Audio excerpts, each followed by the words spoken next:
I'm going to call to order the regular meeting for the City of Norco City Council and Financing Authority, Wednesday, August 21st, 6 o'clock. The clerk will take the roll. Councilmember Newton. Here. Councilmember Hoffman. Here. Councilmember Bash. Here. Mayor Pro Tem Hanna. Here. Mayor Greenmeier. Here. All present. Thank you. The City Council will now recess to close session to consider the two items on the agenda. I'd like to reconvene the public session of the Norco City Council. At this time, we will have a report of actions taken in closed session. Yes, the City Council considered the matters listed on the closed session agenda, and there are no reportable actions. Thank you. Ladies and gentlemen, at this time, I'm going to ask that you stand for the Pledge of Allegiance, led by Councilman Hoffman, and then remain standing for our invocation.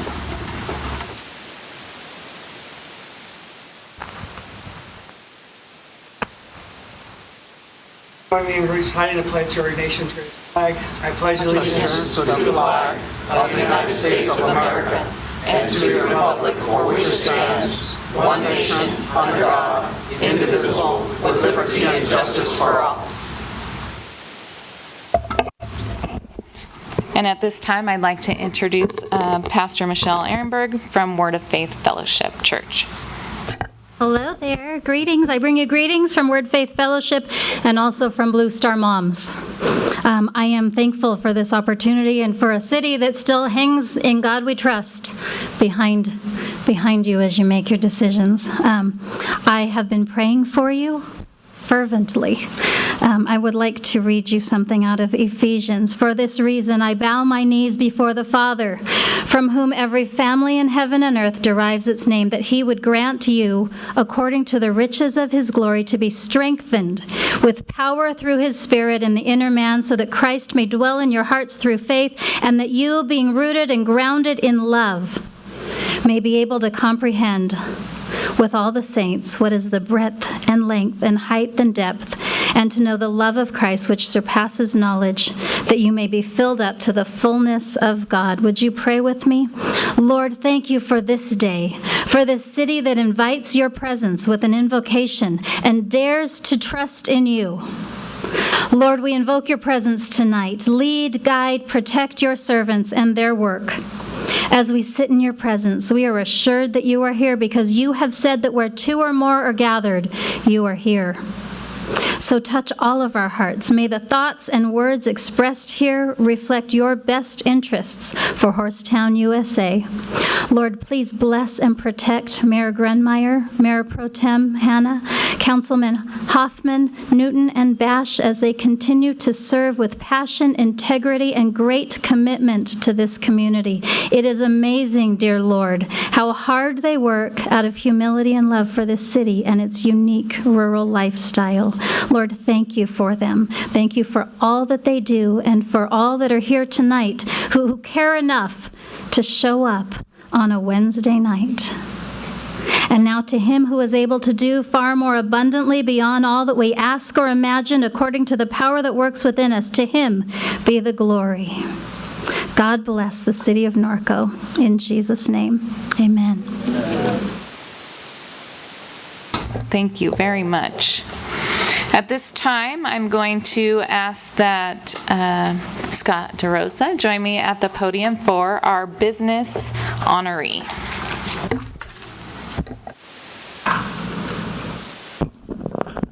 Thank you, Mayor Greenmeier. And I'd like to invite Bobby Mendoza up to the podium. Is Bobby here?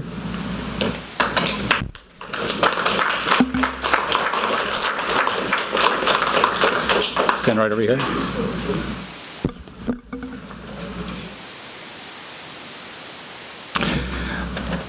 So, good evening, ladies and gentlemen. For those of you that may not know me, my name is Scott DeRosa, and I'm a member of the Norco Economic Development Advisory Council, known as EDAC. On behalf of our City Council and EDAC, I am pleased to assist Mayor Greenmeier with presenting this month's Business Appreciation Award to Mendoza Mobile PA Systems. Bobby Mendoza here has been setting up PA sound systems for 40 plus years, and performing his craft so well and having such a high demand for his expertise with PA sound systems, he officially opened up his business as Mendoza Mobile PA Systems about 9 years ago. Bobby Mendoza has also been given Norco and its residents a very special gift for quite some time now. He's been managing the PA sound system for Norco's annual parades, the Veterans Memorial events, the Christmas Festival at Nellie Weaver Hall, the Remembrance Ceremony hosted by Councilmember Kevin Bash last year, and the occasional summer concert. The reason why all his work is considered a special gift is because Bobby and his crew are veterans themselves, and they do all this support work for Norco year after year as volunteers. So congratulations to Mendoza Mobile PA Systems for being the recipient of Norco's August 2019 Business Appreciation Award. Congratulations. Thank you. And I'll turn the mic over to Mayor Greenmeier for the presentation of the award. How are you? It is my pleasure on behalf of the City of Norco to present you with this plaque for Mendoza Mobile PA Systems for providing attentive, professional services and generously supporting the City of Norco, veterans, and local nonprofit organizations in Horsetown, USA. Thank you. Thank you very much. You're welcome. Thank you. You want to say a few words? I'd like to thank the committee, and also I'd like to thank Mike Lee. He's back there. He's one of my helpers, and David Samaniego. And of course, my wife and Marion Lee over there too. They all help. Thank you so much.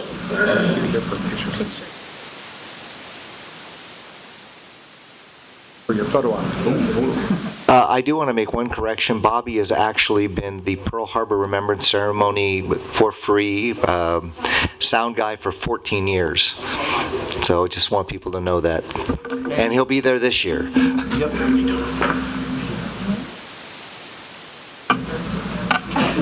We just got back from the Subcommittee Beach. We're headed back after this. Where's the surfboard?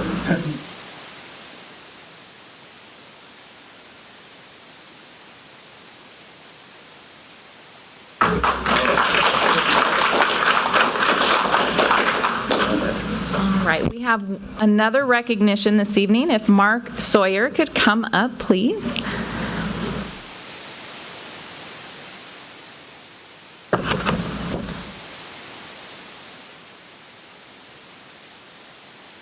How are you?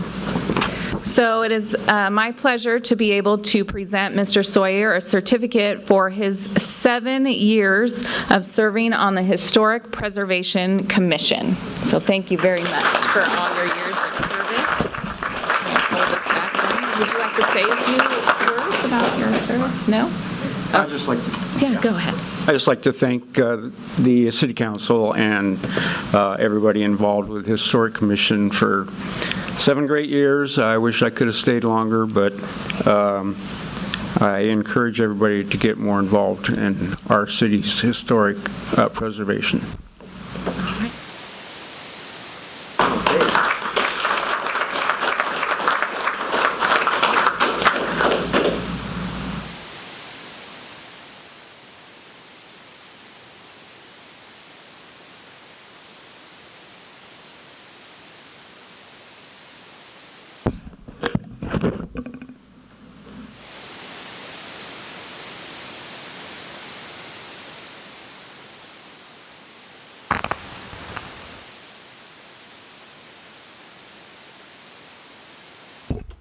All right, at this time, we do have a presentation.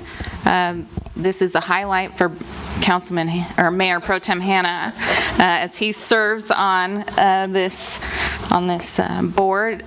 So if we can have Eric come up and tell us all about the mosquitoes, that would be awesome.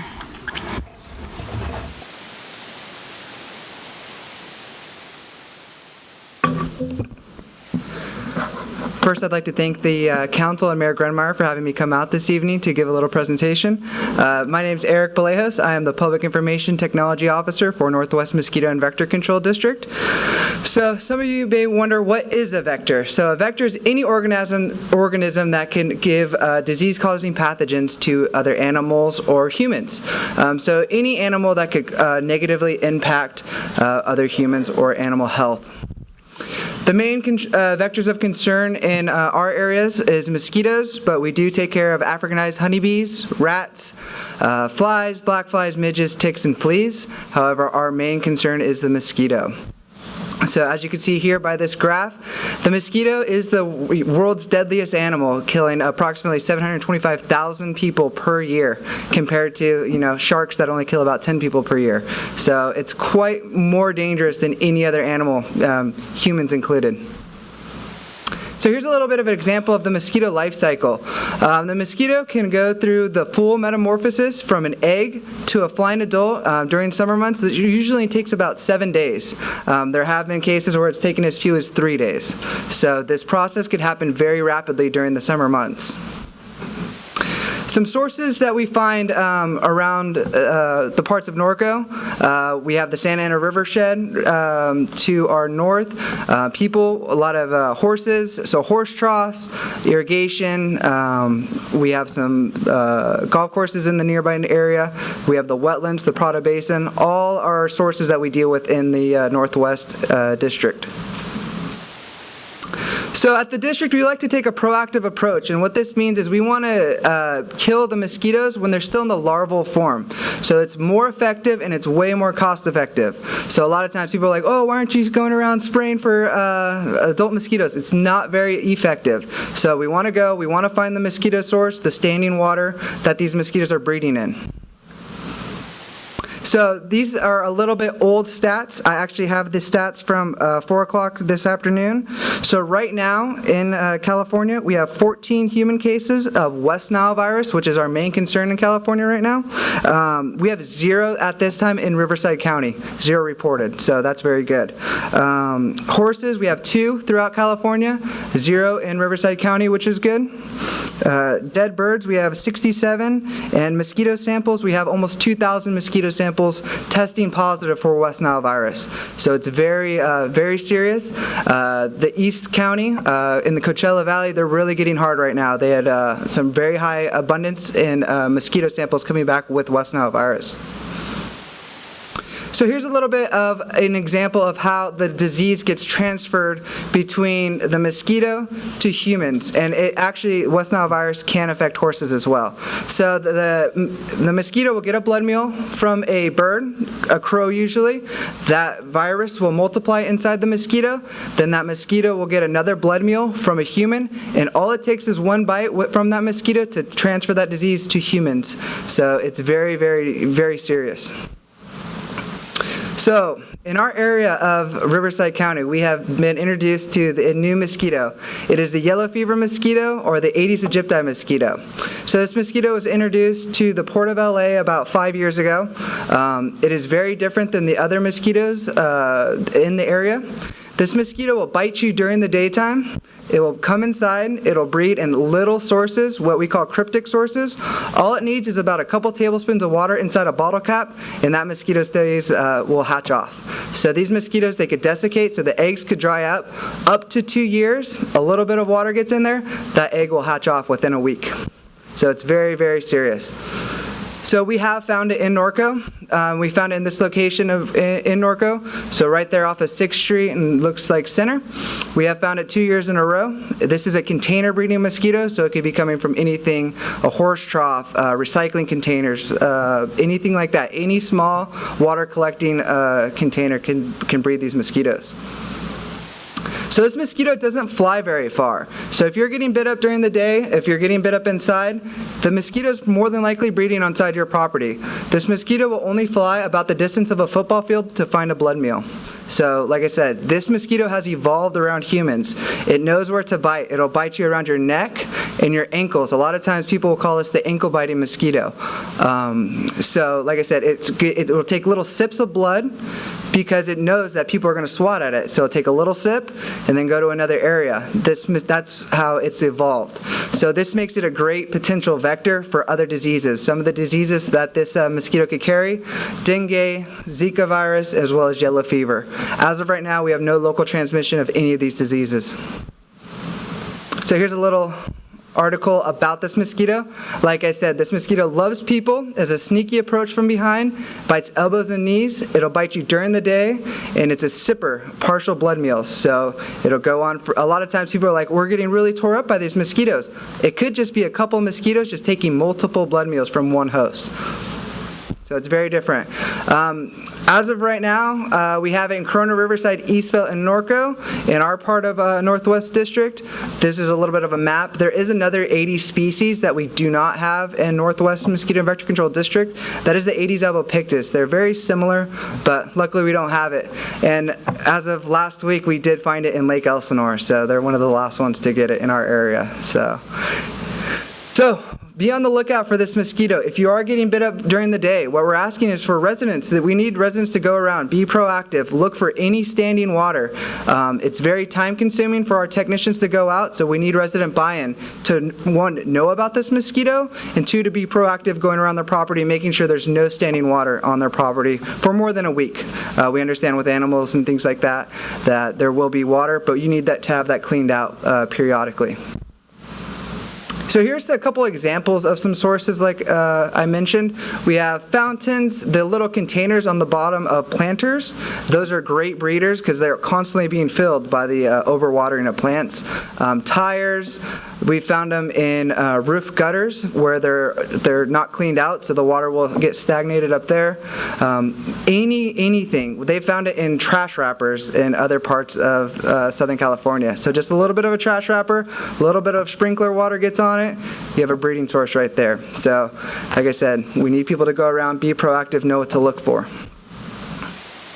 So some control methods that we're doing at the district, number one is public education. We want people to know about this. Take the proactive approach of going around their house, dumping all the standing water, as well as using mosquito repellents, even during the day now. This is a total change in the biosphere, so people need to take that into consideration. It's not just the dusk and evening that the mosquitoes are going to be active. They could be active at all times of the day. Adulticiding and larval source management, we do those as well. But we want people to know they need to go around their properties and start dumping out the water.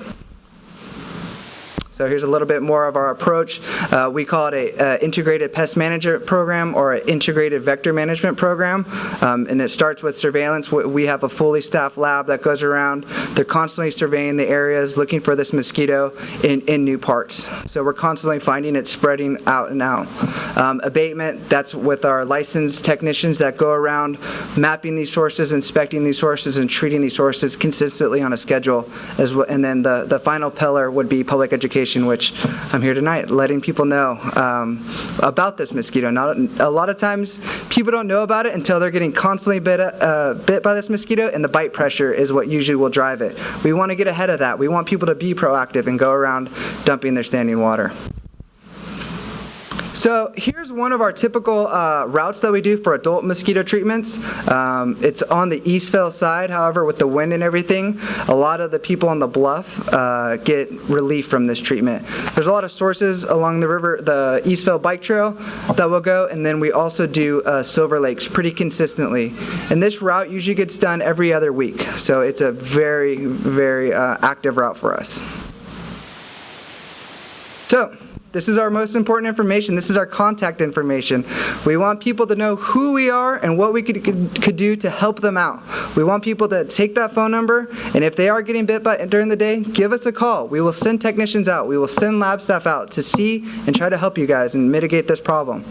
So, as of right now, any questions? Thank you very much. I'm going to ask, does council have any questions for Eric? All good.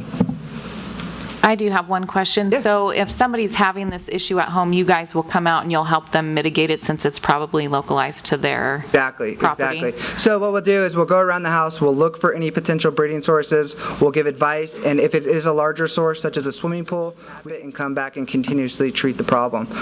If it's smaller things, garbage cleanup, things like that, we'll advise the resident to take the proper precautions on removing the sources. And is there any cost to the residents for you to come out? We're a special district. We're charged yearly on the property tax, property assessment, so there's no charge for any of our services. That includes the rodent, bees in public places, things like that. No charge. And I believe the charge is about $10 a year. All right. Thank you very much. Thank you.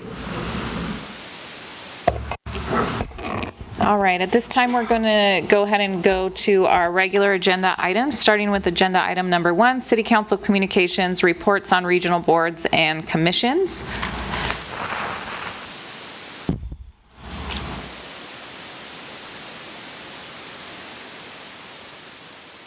So we will start with Mayor Pro Tem Hanna. Thank you. Here's another little video from the RCTC about the construction going on in the express lanes on the 15 freeway.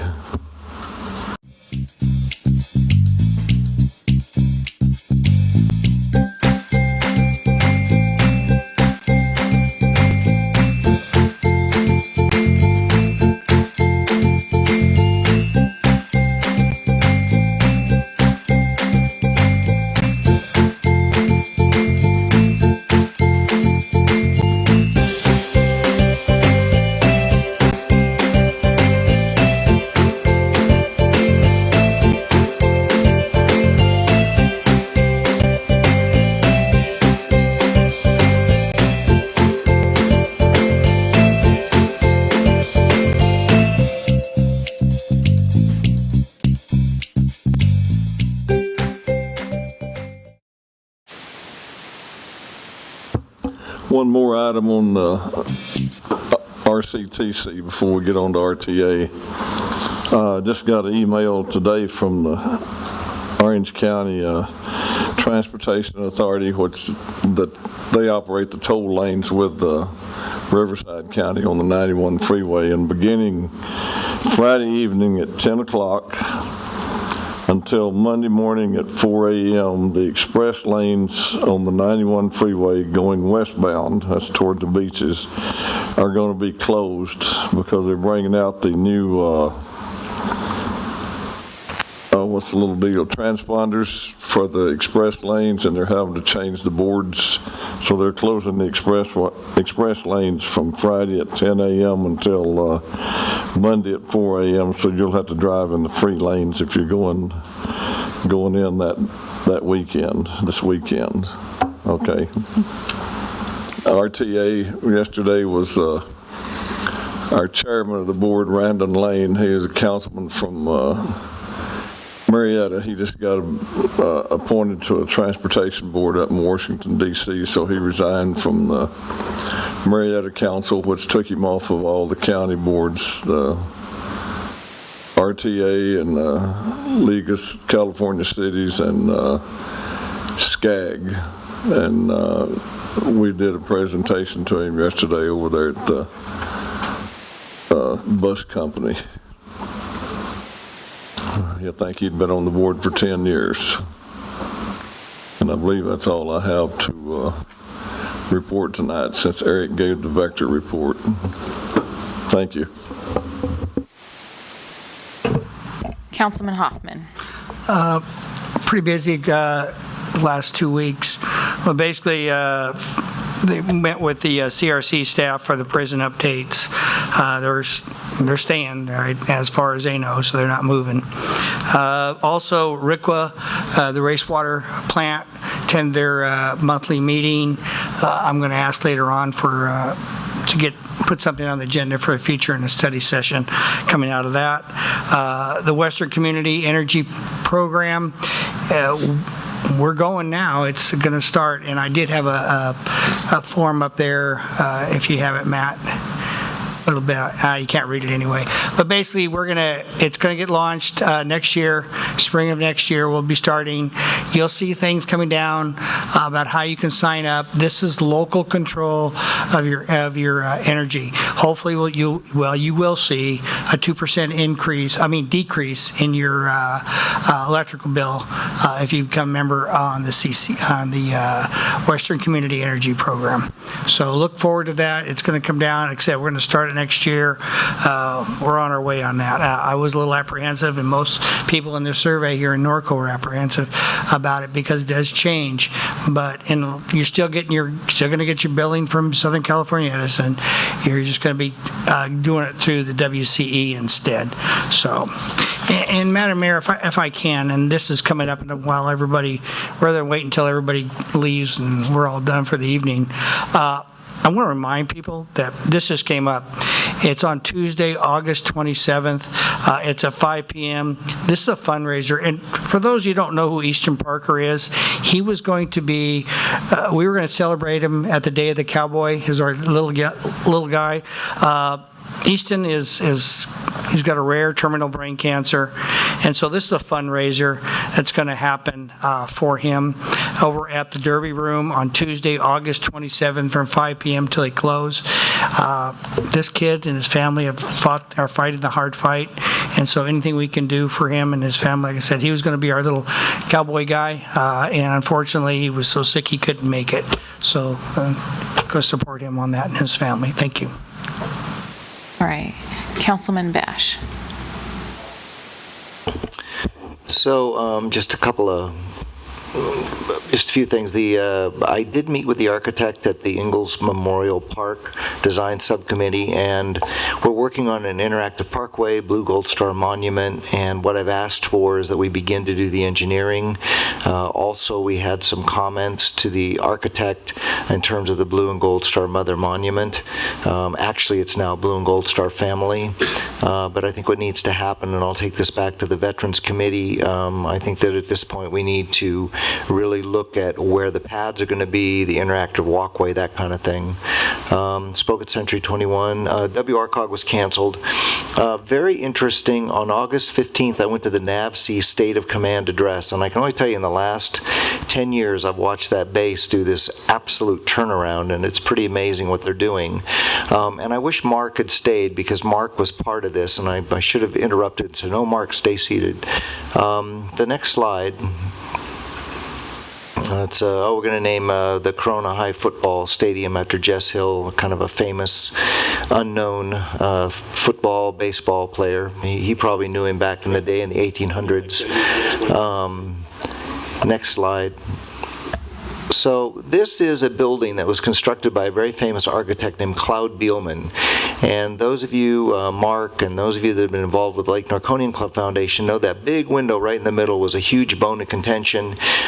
We have fought literally in 2005. We discovered that this naval hospital was completely forgotten, and it was right in front of everyone.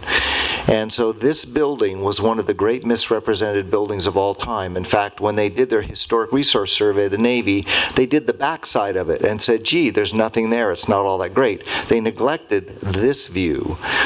This is the former Unit 2 Tuberculosis Theater and Recreation Facility, and we battled and battled and battled and spent money and battled some more and battled and battled. In fact, finally this was nominated for the National Register of Historic Places along with the entire complex. Well, somebody was listening. And we're a little worried because the change of command, you never know the two officers that are going to come aboard. They were very friendly, but the next slide is what they did with it. It is absolutely a stunning architectural recreation, adaptive reuse of a building. The window, you'll notice they put in a new one, but they followed the stylings of the original architect. They completely redid the roof, the cupola, they redid the outside plaster. This is such a remarkable job that I am going to try to put this up for several awards, and it's going to be featured in the California Preservation Foundation bulletin as a remarkable adaptive reuse. What was most gratifying was after 10 years of trying to get the real history stated, the guy in charge actually stated the correct history, and he was one of my biggest foes. He was the guy that said, that didn't happen, and he proudly talked about the history of the space. And many of the staff that were there came up and just said, thank you so much for letting us know about this. We're so proud of this space. Inside, they've got this little cafe. They've got some people have like a little coffee shop, and this should be an award-winning preservation building. It'll go, I'm hoping the state of California gives them an award. I'm hoping they'll get a federal award. The irony of all of this is local command is doing the best they can, and the national command is sitting on it kind of going, well, we don't want to put this on the national register. That aside, the stuff they're doing at the base is truly remarkable, and this is a huge win. And again, Mark was a big part of it, and I wish he was here to hear that so that his 7 years he'll know wasn't wasted. And that's all I have, Madam Mayor. Thank you. Thank you. Councilmember Newton. Oh, did you not have anything to, nothing? Oh, okay. Okay, thank you, sir. So I met with the interim president of Norco College. I would like to thank city staff for assisting with the bleachers that the Livestock Committee donated to the city. That has been an adventure, and we're hoping they're done by the fair. And then we also had the schools committee meeting. So again, shout out to city staff for their assistance. And that will complete my report. We will move on to item number 2. City council listed under the consent calendar are considered to be routine and may be enacted in one motion. Prior to the motion to consider any action by the council, any public comments on any of the consent items will be heard. There will be no separate action unless members of the council or the audience request specific items be removed from the consent calendar. Items removed from the consent calendar will be separately considered under item number 3 of our agenda. So does council have any items to be pulled? Are there any cards? Okay. At this time, I would request a motion. Move to approve. Second. It's been properly moved and seconded to approve all items on the consent calendar. Please vote.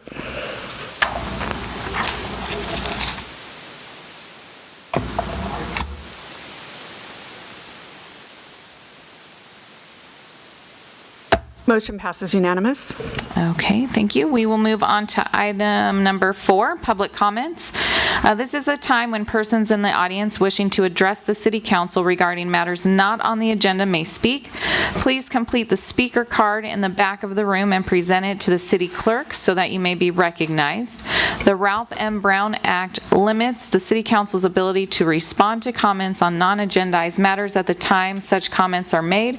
The City Council shall not discuss or take action relative to any general public comment.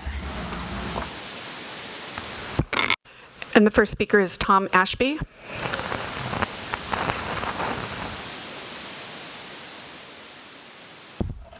Hi, how you doing today? My name is Tom Ashby. I had applied for a variance to put a pool in at my house, and it was seen by the Planning Commission last week, and it was they had turned it down because they were worried about it being an A1 property for animals. But in the research that the Planning Commission had done before, it had shown that the property is not actually eligible to be a A1 horse property since it doesn't meet the minimum requirements. And I was just wanting to ask if one of the council members would be able to pull the permit or the variance that I'm trying to go for so I could avoid possibly paying the other fees to go forward. Okay, so the Planning Commission minutes were approved under consent. So your item was not pulled by a council member at this time. So I'm going to guess you're going to have to work with staff to see what your next steps are in the process. Oh, okay. So, thank you. You're welcome. Are there any other cards? Next speaker is Teresa Edwards.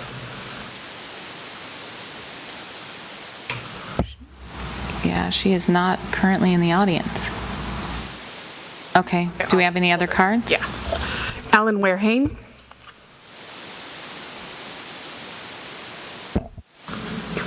Good evening, council members. I'm Alan Warehane. I was very pleased when I opened the City of Norco email that was sent last night. It included articles on trail maintenance responsibilities and weed abatement responsibilities.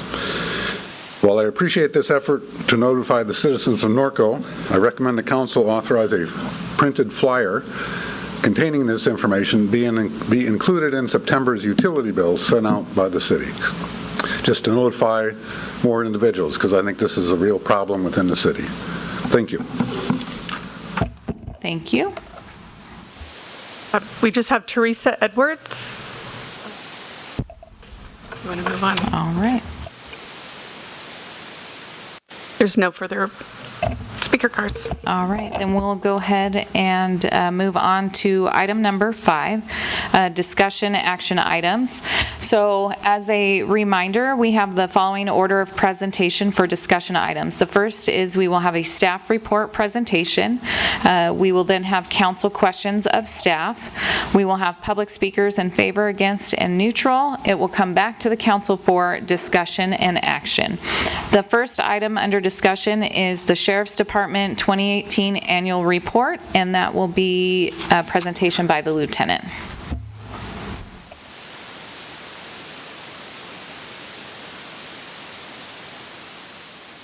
Mayor and members of City Council, it is my pleasure to serve as your police chief. This evening I'll be presenting the 2018 Norco Sheriff's Office Annual Report. It will be my goal for future presentations and reports to be presented earlier in the year once final statistics are revealed. The Riverside County Sheriff's Department is honored to provide this great city of Norco law enforcement services. As you know, Norco was the first municipality to contract law enforcement services with the Sheriff's Department. Today, the Riverside County Sheriff's Department has 17 contract partners. In this presentation, I will provide you a look at the 2018 Part 1 crimes as well as the traffic statistics.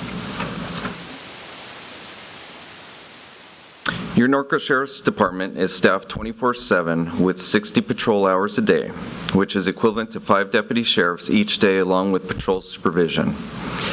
In July 2018, this council added a full-time dedicated traffic deputy sheriff. In addition, we currently have 2 full-time dedicated special enforcement deputy sheriffs who handle quality of life issues, investigative follow-up, special events, and proactive enforcement. Lastly, we have 3 full-time, non-sworn community service officers.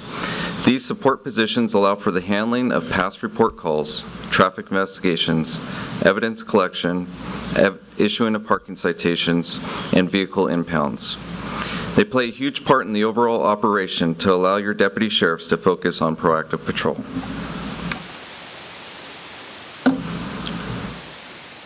The Norco Sheriff's Office, in conjunction with the Hoopa Valley Station, utilized 2 methods to evaluate and measure crime within the community. The Criminal Impact Report, or CIR, is a well-known management model that focuses on crime reduction.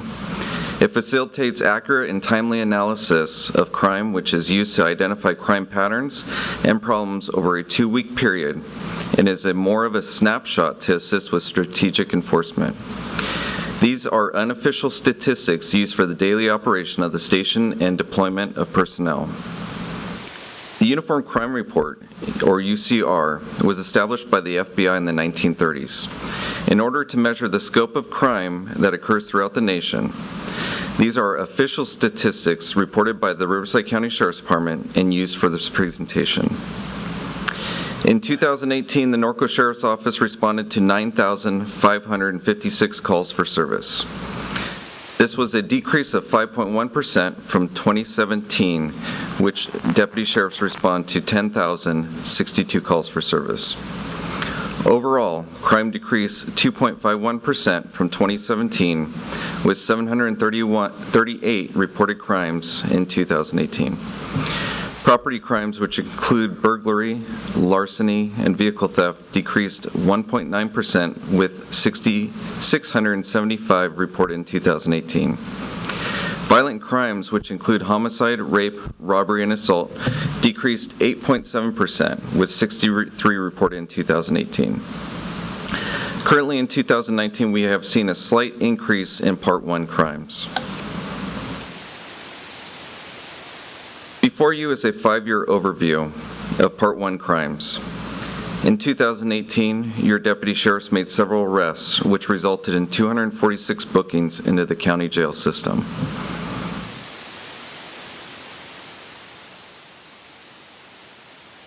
In July of 2018, this council added a full-time dedicated traffic deputy, along with extra duty funding of $35,000 from the general fund provided for additional traffic enforcement. 2 years ago, this funding was the primary way we funded traffic enforcement in the city, and the amount was significantly higher at that time. With the award of the Office of Traffic Safety Grant and the additional extra duty funding provided by the city, 26 DUI saturation patrols and safety checkpoints were conducted, as well as crosswalk, school enforcement, distracted driving, and speed enforcement operations. A total of 1,764 traffic citations were written, which was equivalent to 1,928 violations. 518 parking citations were issued, and 63 persons were arrested for driving under the influence. In 2018, your deputy sheriffs and CSOs responded to 630 non-injury traffic collisions. This was a slight increase from 2017.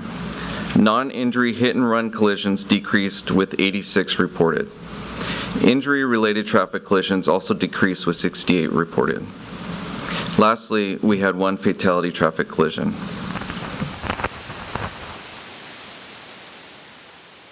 Before you, you will find a 5-year comparison of the traffic collisions within the city.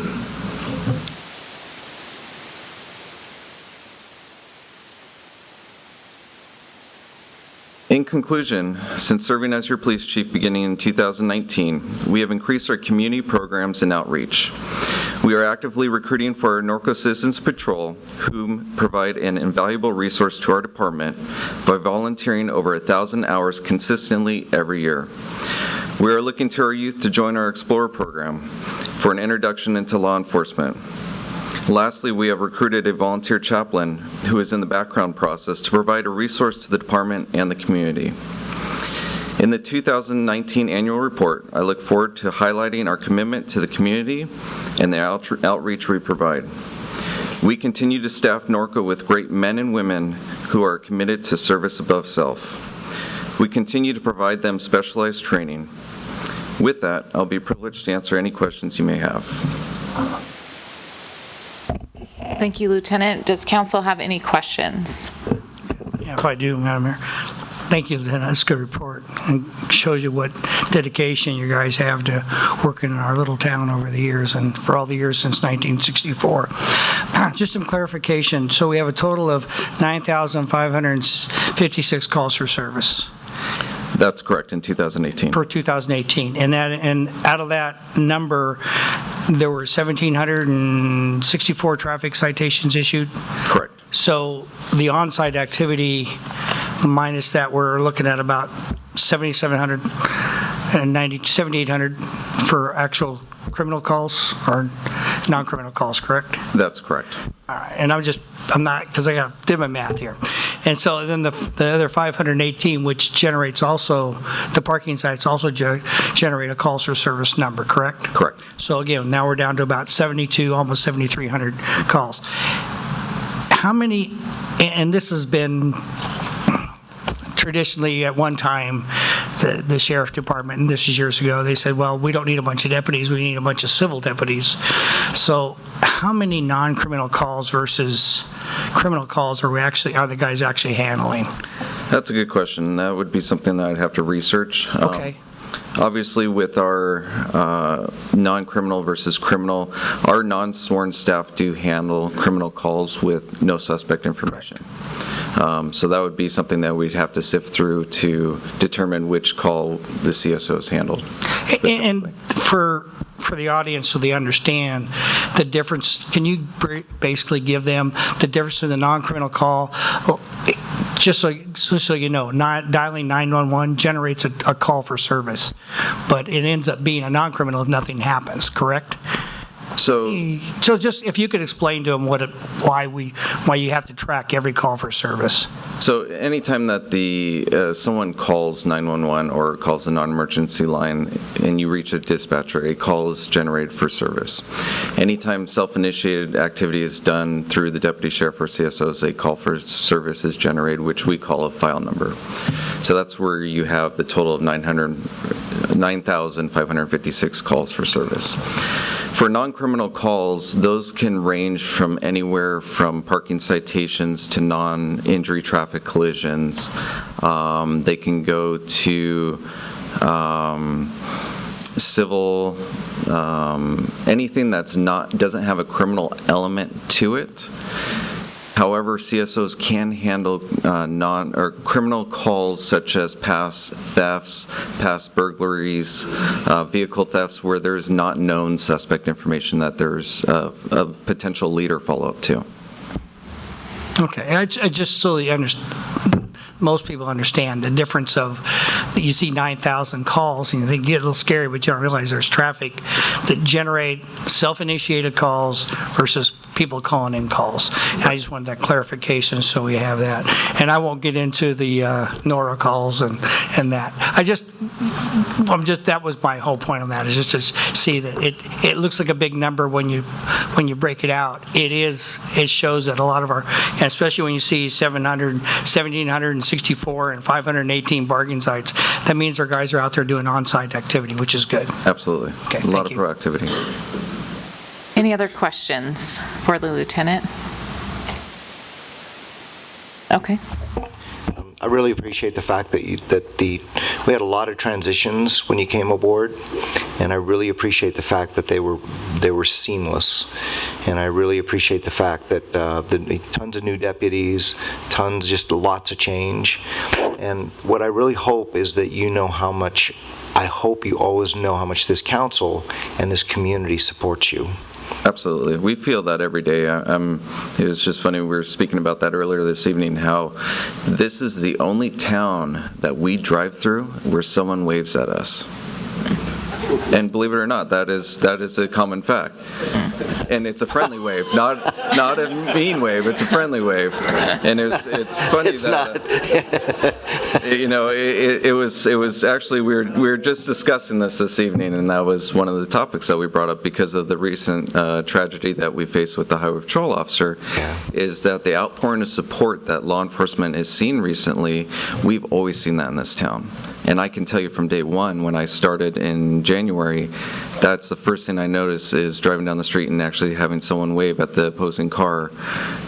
It caught me off guard because it's not something you're used to in this profession. But no, it's something that we notice in this town, and we appreciate it greatly. Yeah, and I also feel like we are continuing to get the level. I mean, most people know that we avoided one of those horrible situations because of good police work, and I really appreciate that. And one correction, you've actually been patrolling this area since 1909, just so we're clear. This has been your area since then, contract in 64, but you've been here since 1909, so thank you. First contract. Yep. See that guy throw? On a youth. I mean, this guy can throw cow crap, let me tell you. He is the Rainian cow chip toss champion, yes. Wanted to thank you for the report and the good job you guys are doing. I see the traffic officer every day writing tickets. In fact, he was writing one when I came over to the council tonight, so he is catching up to a few people, and we appreciate that. Absolutely. And we appreciate the support. That's one thing that with the massive hiring that the Sheriff's Department is doing, that you will see that our Norco Sheriff's Office is fully staffed. We don't have one vacancy. And that's my commitment to you, is to keep that fully staffed. So. All right, perfect. Thank you, Lieutenant. So we will move to public speakers. Do we have any cards? We have no speaker cards for this item. All right, perfect. So it will come back to council for discussion and action. If no one has anything, I would recommend we receive and file. All right, it's been recommended to receive and file the Sheriff's Department 2018 annual report. Please vote.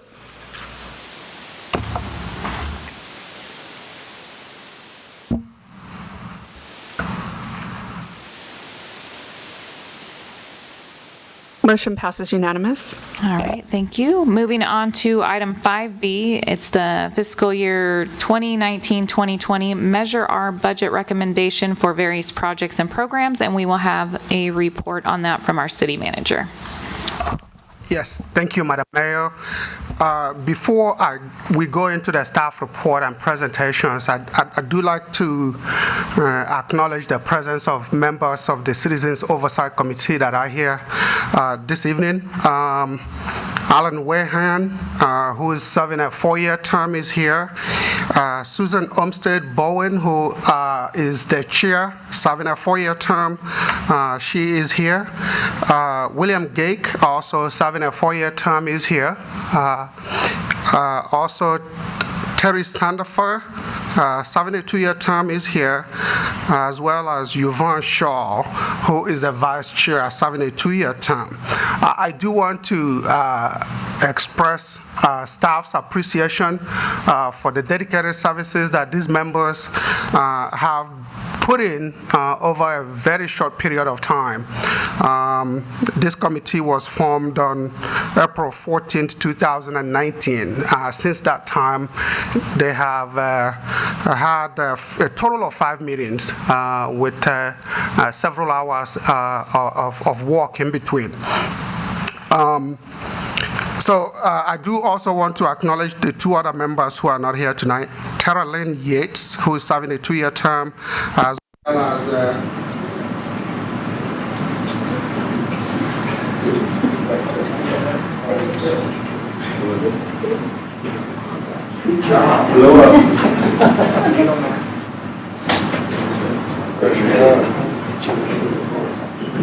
We should give these people some applause.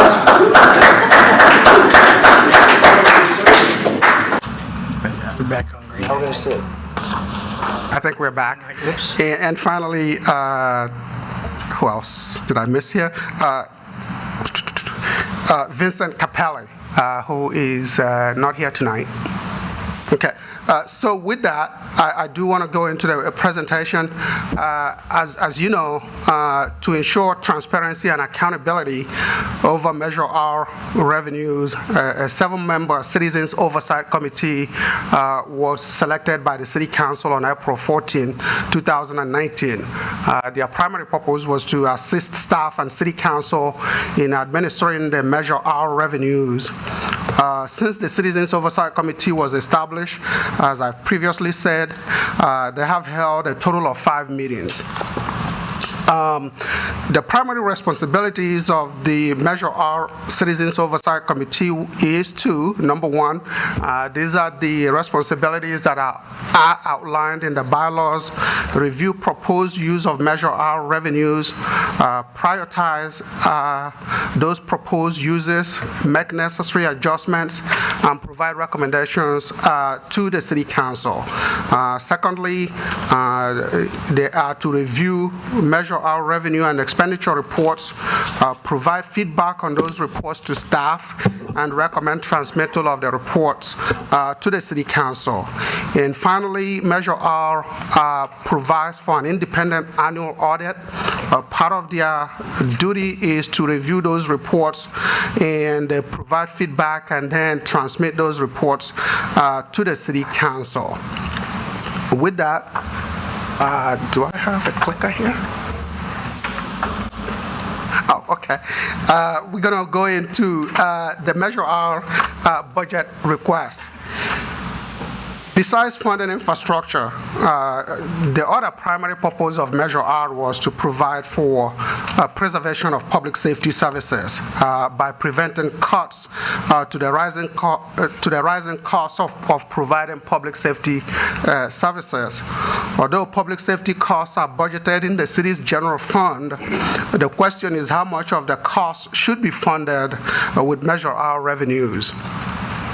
One of the ways to answer that question is to look at the increase in public safety costs and then determine whether to fund a portion of that or to fund all of the cost increases with regards to public safety. So to do that, one of the things we did review with Measure R Citizens Oversight Committee members is the cost schedule for public safety services for the year 2017-2018 all the way to 2019-2020 projection. As you know, Measure R came into effect in 2018, 2019.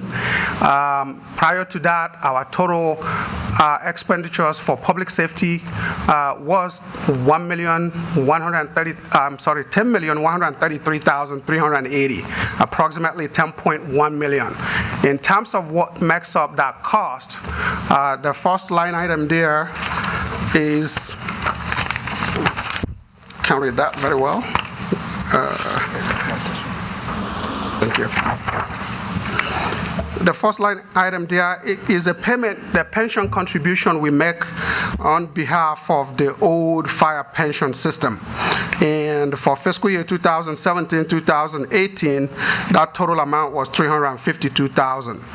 Then there is the CAL FIRE contract. We spent approximately $4 million in 2017-2018, and then other costs related to the fire contract was approximately $61,000 in 2017-2018.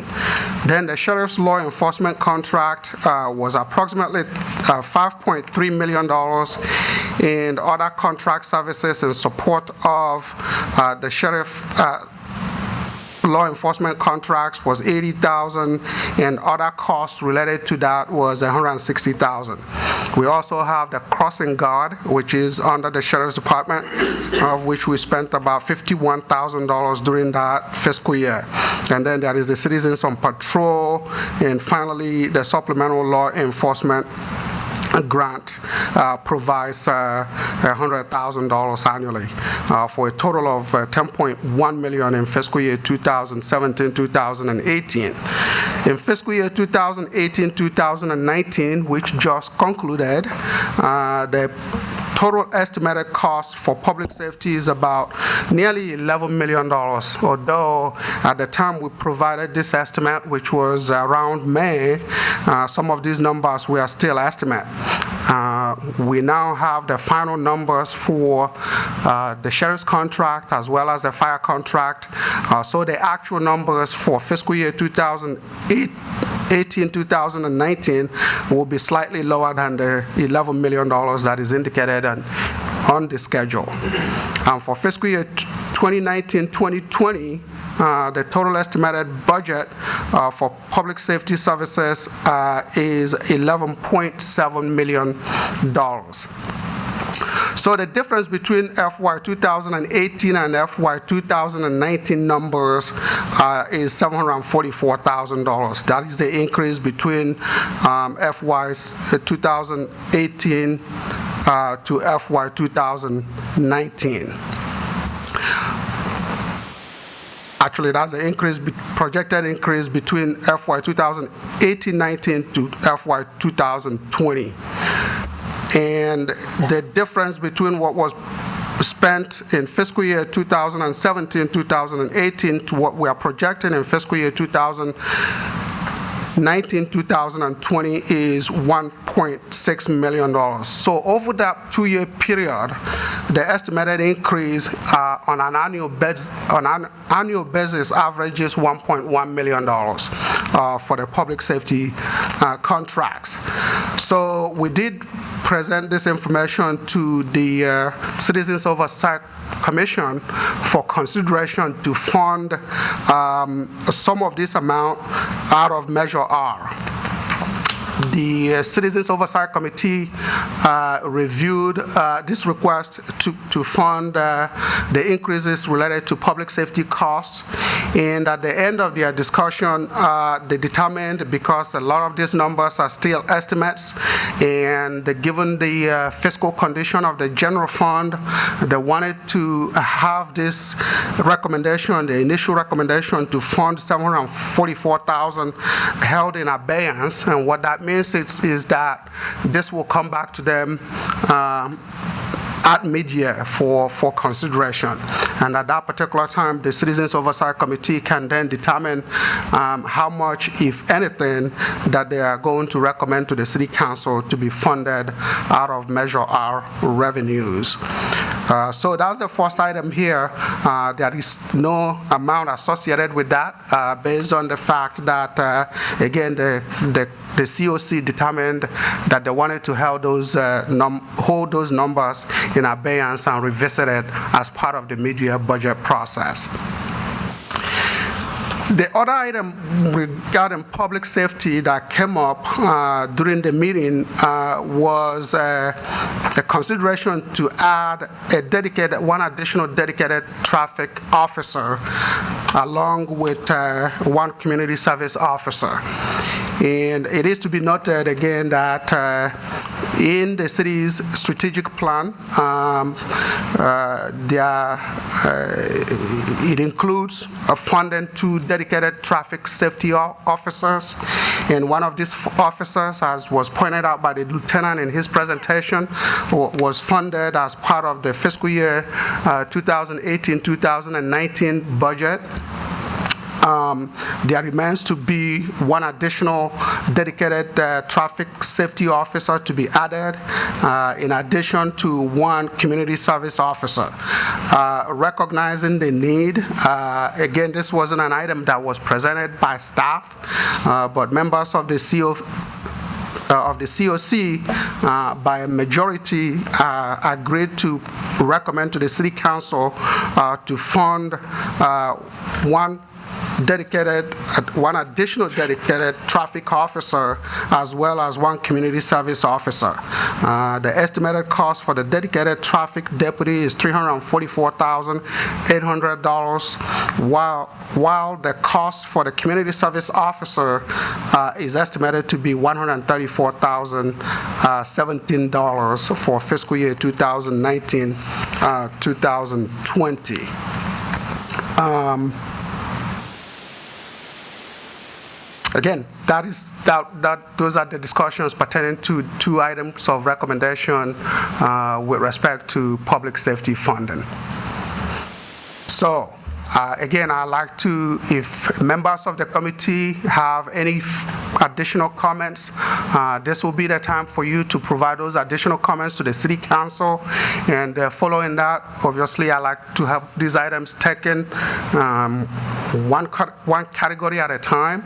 And then at the end, the budget will be adopted based on the final decision of the City Council. So that completes my presentation with respect to the public safety items, although I do want to have Lieutenant Elia speak briefly about how the dedicated traffic safety officer and the dedicated community service officer might be useful or helpful to the department.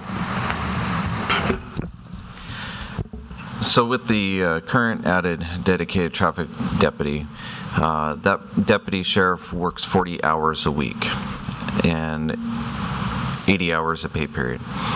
With the additional traffic safety officer, deputy sheriff, that will add an additional 40 hours per week, so you'll have 80 hours of traffic coverage, which would essentially equivalent to a full week's coverage of traffic coverage for dedicated enforcement as far as handling traffic complaints, citations, major traffic collision investigations, and any alcohol-related enforcement related to vehicles. The additional community service officer will be utilized to supplement patrol staff with the handling of those non-criminal calls to free up those deputy sheriffs so they may be able to handle higher priority calls and do more proactive patrol.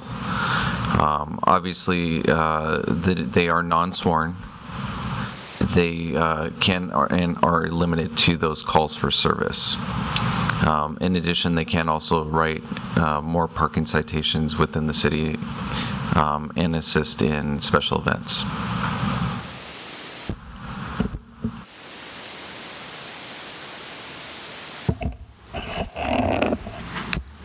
All right, so you want members from the Citizens Oversight if they have comments? Yes, would like to. Okay. So this is not, just so I'm clear, this is not the public speaking portion, correct? It's part of the presentation. Okay. These are recommendations from, I want to keep in mind that these are recommendations from the COC, collaborating with staff. And so when these comments are made by any members, this is not their personal, this is input as far as how decisions were That's made, correct. or? Yes. Right, is that correct? Yes, Am I that is correct. And, Okay. that is correct, yes. So does any COC member then have input on processes? Is that what we're asking for? The recommendations. Or recommendation? That's not personal? I can come back at public comments, right? Yes, ma'am, you can. But if you're going to vote on each one individually, then it makes it a public comment now. That would be incorrect because the order of this is staff report, council questions of staff, public speaking, discussion, and then action.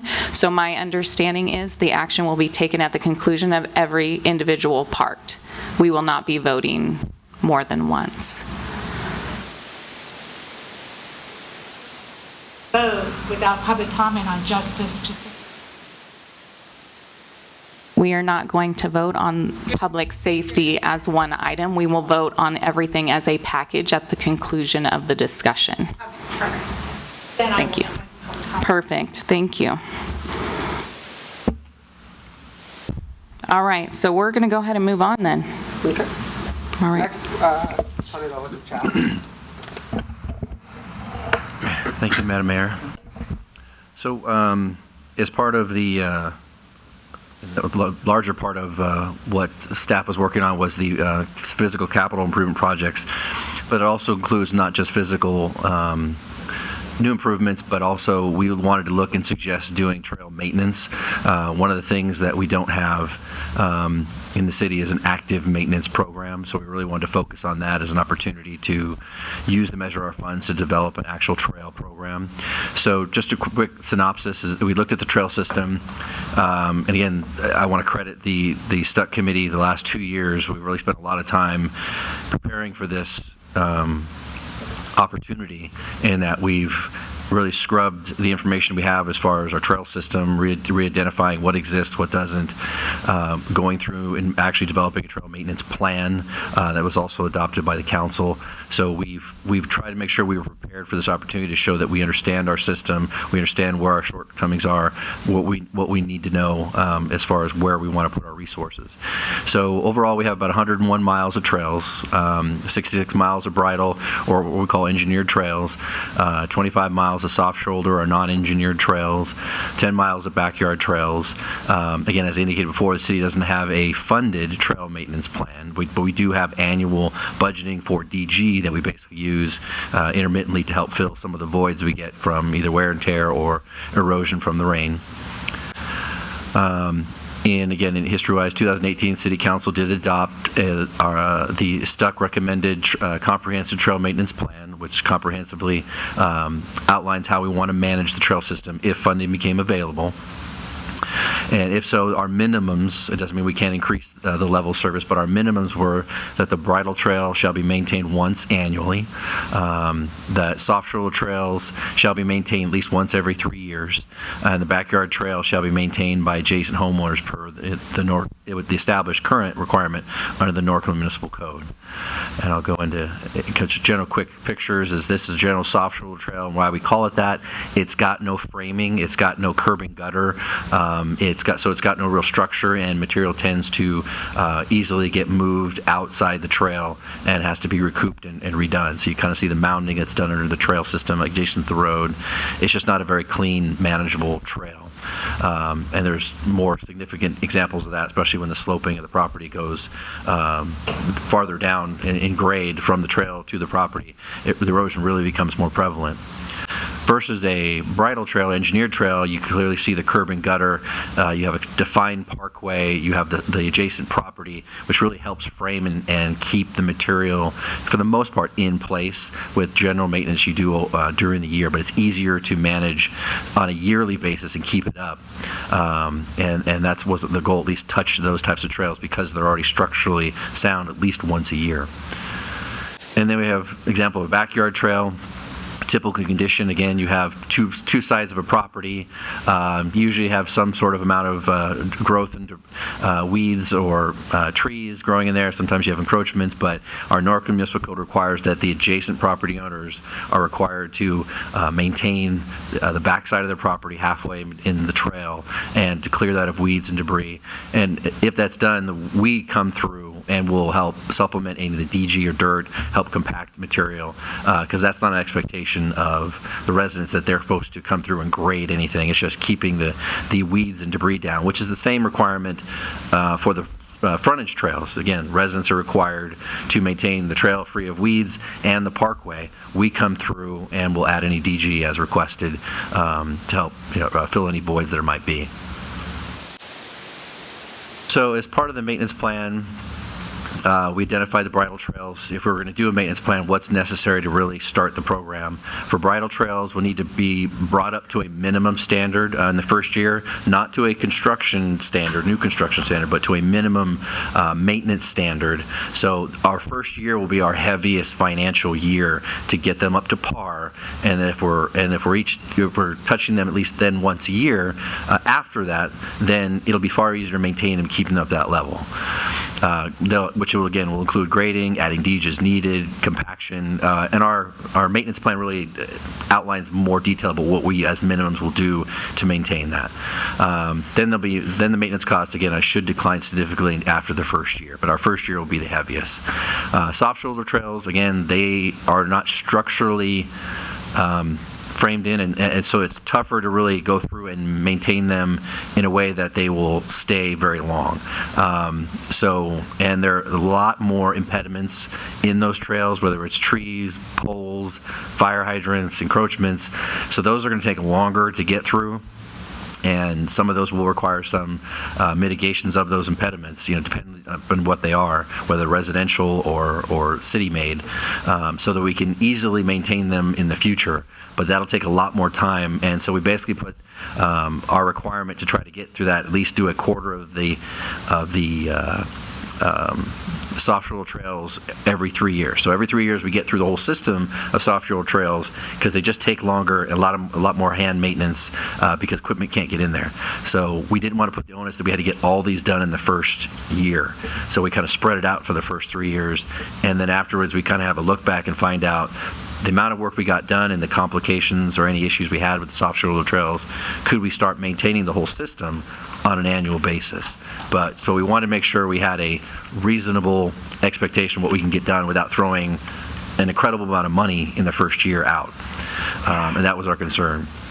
And then backyard trails are not currently part of the maintenance plan per the Norco Municipal Code. So what we developed with that overall plan of touching the bridle trails once a year, getting through the soft shoulder trails within a 3-year period, spreading them out, and looking at some of the current pricing we have from one of our current contractors, we think the budget would be about $500,000 for the first year, with anticipation it should go down in the subsequent years. We currently actually already have an RFP out. Those quotes have already and proposals have already come back to us. We currently are reviewing them and engaging with those consultants to get more details about their proposals. So we don't have any information yet about where that I can share at this time where those numbers are coming in. We're not terribly far off from our estimate, lower or higher, but again, we're negotiating now to try to understand really what level of service they're truly going to provide, the resources they're going to put forth, how they're going to be responsive, and then finding out what the real costs are truly going to be. So we plan to have something that we can bring forward hopefully in the next month so we can get this process started, assuming the funding is approved. So that's the trail maintenance. Again, excited to potentially start doing that. Then we looked at what trail improvements we wanted to start into. And again, being the first year of Measure R, unsure of the money that's going to be available and wanting to make sure that we spread all that around because we have a lot of needs. My recommendation initially was to focus primarily on the low-lying easy things, which is replacing trail fencing, continuing with that, versus trying to find trail rehab projects where we're going to convert a soft shoulder trail or a non-trail to a trail. I wanted to first continue that process we've been doing the last couple of years in changing out the trail fencing to the white vinyl, so keep that process going. We have almost an estimated $6 million in trail fencing to replace still, so making a dent out of it is important to keep that progress going. So we basically wanted to focus on that, and my recommendations, and this recommendation went through Stuck Commission first, and then with the understanding is that while we're constructing trail fencing this year, we will work on and look at over this next year those potential trails we might want to upgrade for future requests for funding, that we want to see some level of improvement, because there's a lot of engineering needs to be done, a lot of answers that have to be provided. If we're going to upgrade a trail, what's the logistics and the cost related to that, so they can make an appropriate decision, and we need time as staff to be able to bring that information forward. And we've actually already started some of that discussion in some trails that have been brought forward, even by the public. They'd like some certain areas to create trails in front of their homes. So we're already engaging in that process. So we, Stuck Committee agreed, and we also that we focused on the trail fencing. We'll not do any actual CIP project for upgrading any trails or creating new ones, and that is the recommendation that we brought forth to the COC. And so what we asked for trail fence funding specifically was $100,000 from Measure R. I already have $150,000 that was already approved by council. That is part of the development impact fees. So I have money there in that fund. So if we figure we get another $100,000 from Measure R, that gives us $250,000. That'll give us almost 15,000 linear feet of fencing to put in this fiscal year, which is quite a bit. It's a good start. Continuing on what we've already done. We've already met with Stuck, and we've reviewed the locations that they'd have. They developed 11 streets they would like to focus on.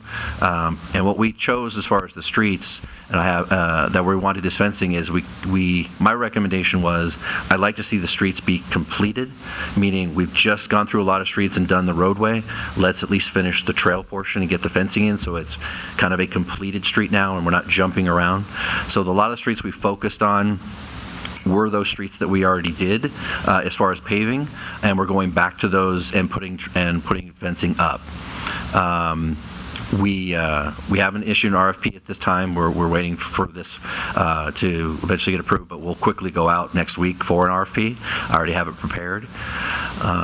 So those locations, as of now, that we've elected and have as part of the approved locations, is Corona Avenue, because we just did 5th to 6th, Santa Anita Road, even though it's a fairly, it's an area they wanted to do. It's not all new, but it will look real nice in that particular street. Lasso Lane was just recently paved. Mountain was paved because of the water line.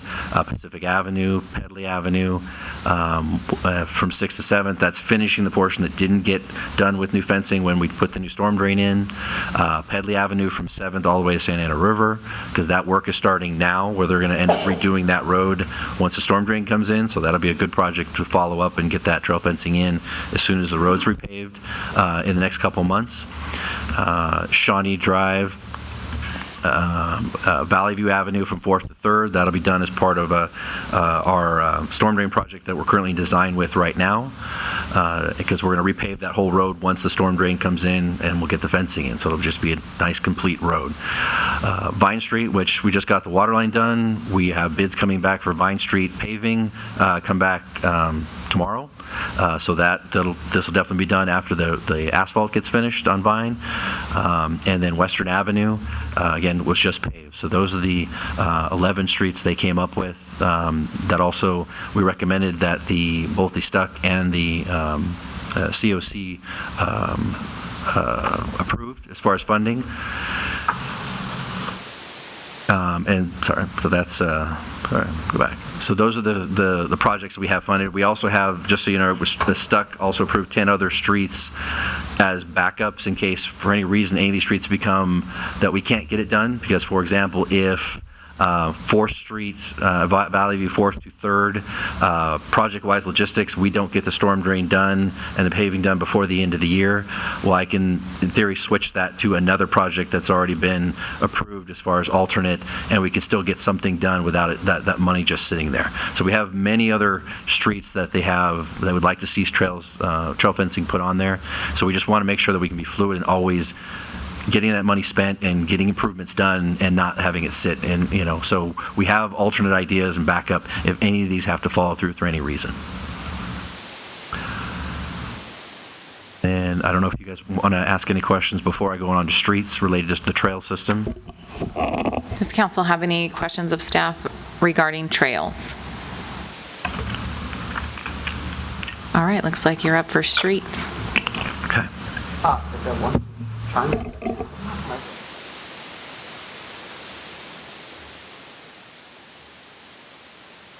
Okay, so street projects. Just general overall, the city has 247 public streets, 100 miles of publicly maintained roads. There are 68 private streets not maintained by the city. The current source of street funding, just so everyone has a broad idea, is we get about $700,000 a year from Measure A.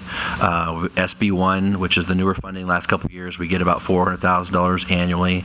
We also get development impact fee money, but that varies based off actual projects coming in. Then we now have the new revenue source, Measure R, which would be determined annually based off of request that we make to the COC. So generally, how does the city determine which streets we should repave? Well, again, that's a mishmash of different ways, but generally, we look at the street condition, the treatment required, the funding available, other capital projects that also need to be done. We certainly don't want to repave a street and then come back right away and do a water or sewer line, so we try to make sure we pair these projects. We've done that very successfully over the last 3 years, really doing things at the same time. Then we also use the resources we have available to give us other information. With council approval, we ended up in 2014 spent some money to do a pavement management study to develop an actual program that helps us keep track of our scores, which is our ratings for the street conditions, overall what they call pavement management index, and this is the sample of the ratings that we do. So we have every street that's rated in our computer system, and every year it literally brings down the grade of that street as time goes on, assuming no treatments added. So it tells us a score that keeps going down over time. So lets us know the wear and tear and the expectation. But as we also improve these streets, we put that information into our computer system, and it changes the score to the point that it's new or near new. And so that, again, we keep trying to make sure our overall pavement index score, we try to keep it relatively in that good to very good condition as an average. But we definitely do, as you can see here, have quite a few streets that still are considered poor, very poor, that we need to address. So what we showed at the time to the COC was we want to give them a view of the current street projects that we had going on. Cedar Ridge, Mountain, Sutton, Crestview, Pedley, Western, Corona, Lasso, Pacific, Paddock, Hidden Valley, Shawnee.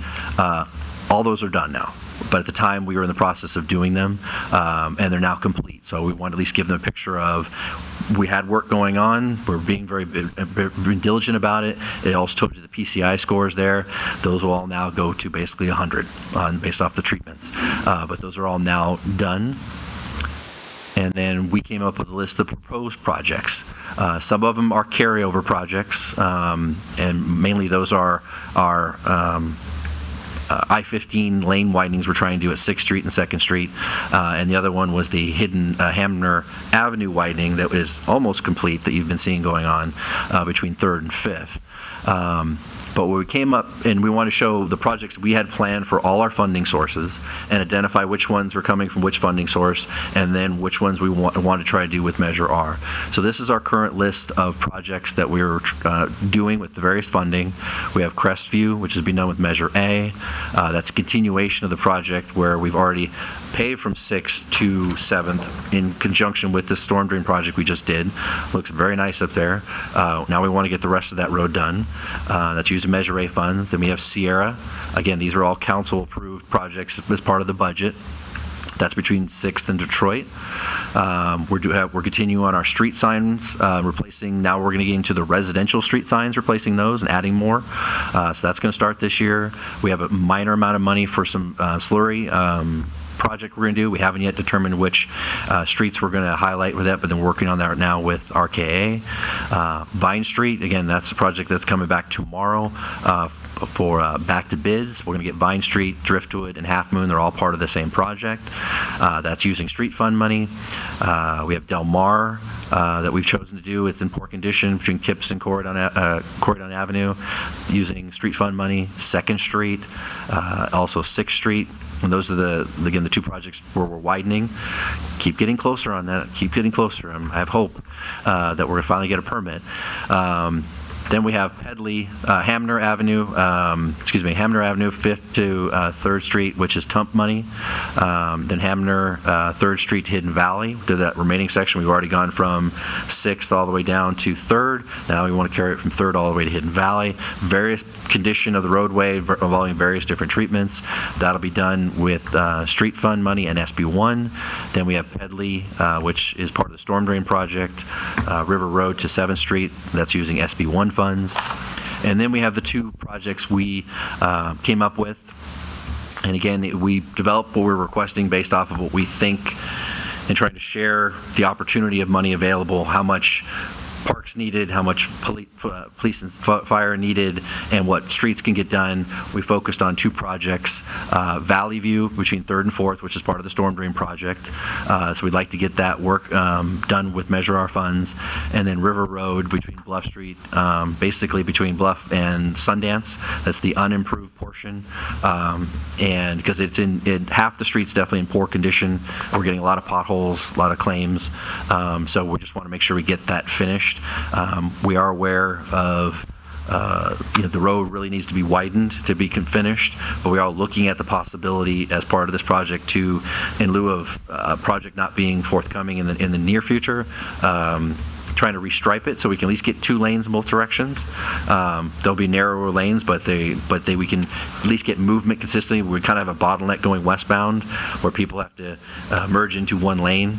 But we're looking at that. It's just we're trying to see if it's a possibility that we can get 2 lanes in both directions so we have better flow of traffic. But at worst case scenario, we want to resurface that road and get it done. So those were the projects that we recommended to the COC, those 2 projects, and versus the overall projects we have. And I'd be happy to answer any questions you might have related to those projects. Does council have any questions on the street projects presented by staff? Can I ask a question? This is specific to Measure R funding, not any other streets. So you have Valley View from 3rd to 4th to redo that. With your trail fence replacement, would it not be prudent to coordinate the trail fence project that you have on Valley View from 3rd to 4th and create an engineered trail while you're redoing the street, so that in the future your maintenance costs would be driven down? The problem with and doing it at the same time. Right, no, and it's a good question. There's significant issues in several sections of the trail in that the adjacent properties are below street grade. So in engineering that, which we certainly have to do, it would potentially bring in the issue of quite a bit of retaining walls on the property side, and so make sure we're preserving their driveway approaches, because if we're going to engineer it the proper way, a curb and gutter, we're basically got to elevate, or we have to lower the street. Then we get in the issue, because that's commonly one of the better solutions, to actually lower the street a little bit to level it off. But then we get in the issue of many of our water lines on that side of town are so shallow that we end up having to move the water line deeper just to make it possible. I have that problem on a hillside between 6th and 5th. It's 4 feet deep, and the services are 18 inches. So it is an option to do something like that. It would definitely require quite a bit of engineering to make sure that we could accomplish that goal. We looked at that as an area that really, because of those nuances in certain areas, that at this time it or even in the future probably wouldn't work out to be an engineered trail. Certainly closer to 4th Street, it's fairly level and flat. It would work out very well. When you get kind of in the middle, that's the low point where we're getting the flooding. It's because 2 of those homes are really just slope down into that area. One of them is a very large home, very nice, a lot of nice improvements, but they get flooded and they have requirements to allow that water to go through their property. Our hope is by bringing the storm drain to there, we can capture a lot of that water and take that burden away from that property, because mainly 2 properties are really getting inundated. So it's possible. I mean, that's the bottom line. Anything's possible. We could look at that and come back and find out whether it's financially feasible to do that and worth doing it. So we can certainly look at least get the engineering costs and bring them back to council and to see if it's something you want to pursue. So we could certainly do that as part of just the review on the street side as it gets designed. We could say, look at the trail and give us a quote and a general estimate. What do you think it would cost to develop the trail along with the road? So we can at least bring that portion back to council to get some feedback about, do you want to invest the additional dollars beyond the roadway? So we can have that as an assignment to the engineer. And I'm just kind of looking at it is to weigh that against long-term future maintenance. You know, that the cost today with Measure R funding, that maybe that will save us dollars future. That maybe it offsets. Maybe it doesn't. Right. Something to just throw out at you. Okay.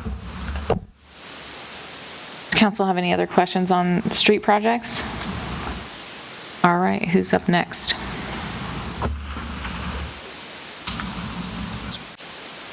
Mr. Petrie.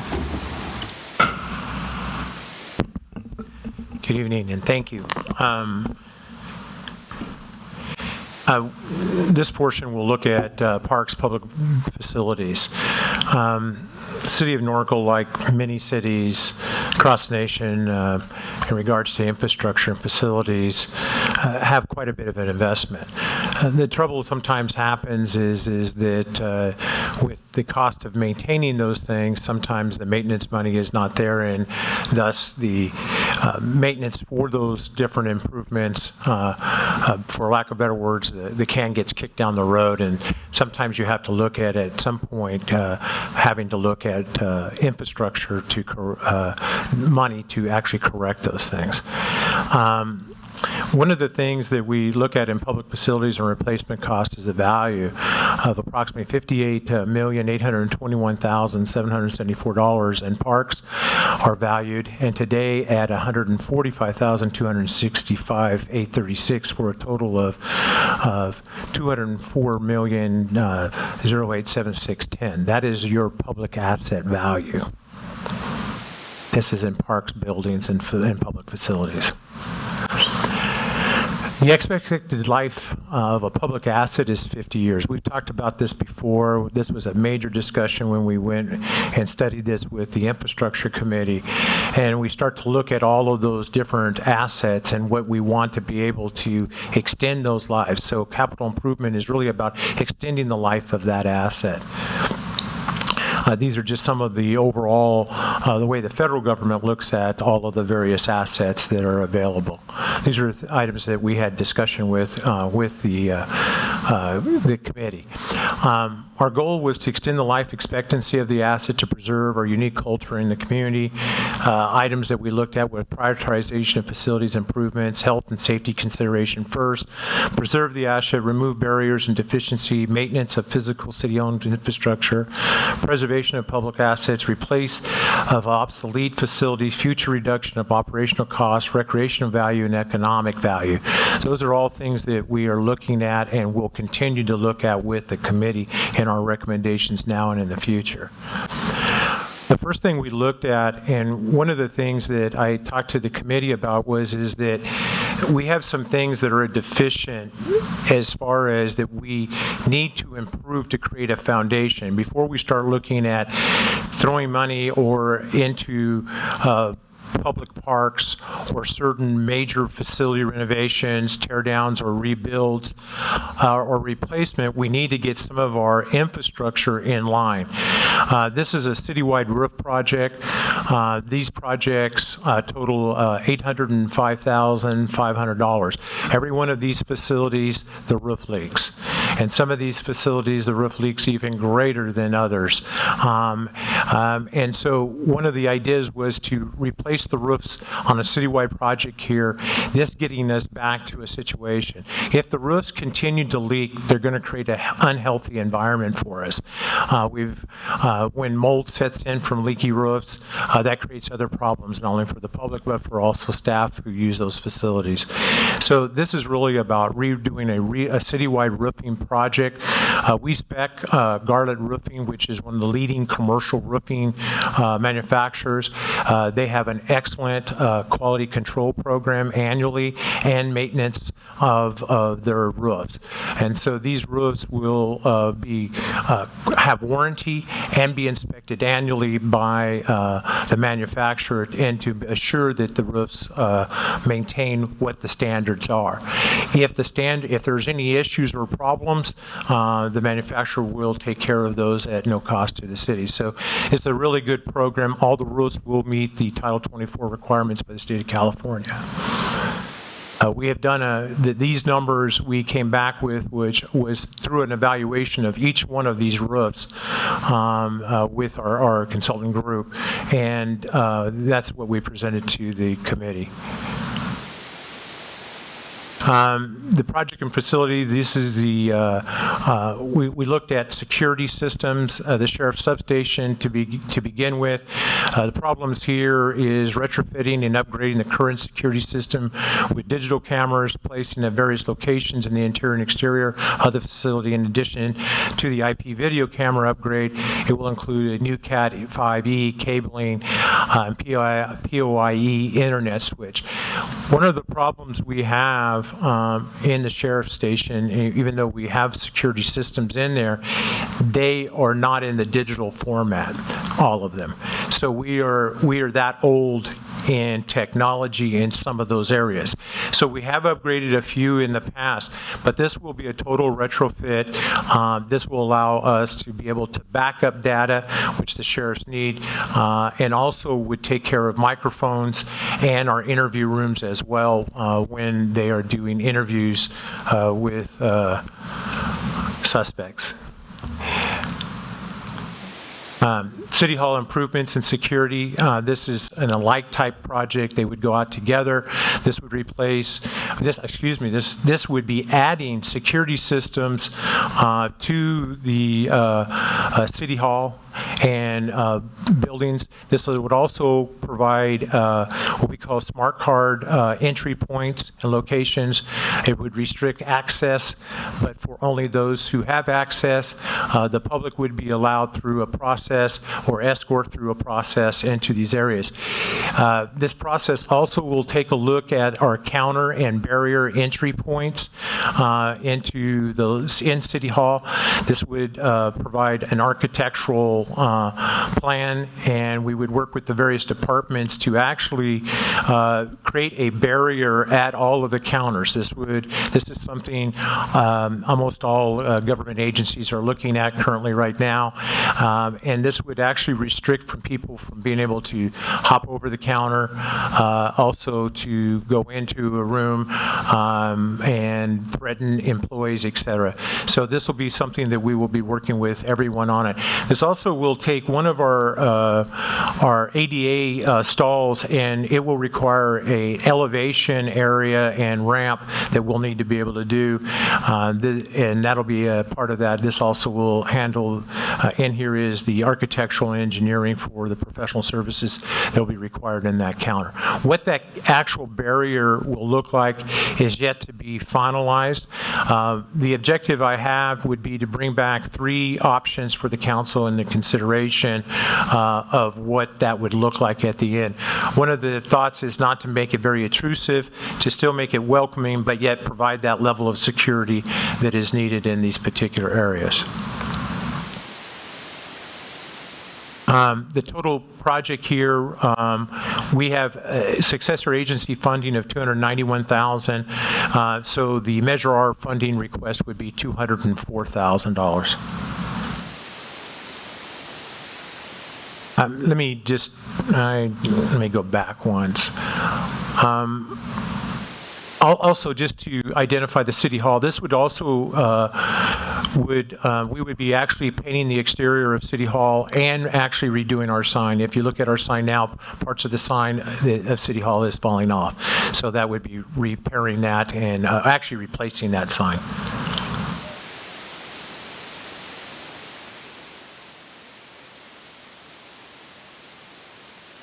Parking lots, Riley Gymnasium and Community Center Scout House.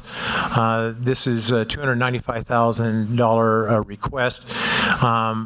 We would be looking at, this is a reconstruct, a lot of wear over the years. We did buy time on this, on Riley Gymnasium. We actually got a slurry done on that this year with Chad's assistance, and that was to buy us time.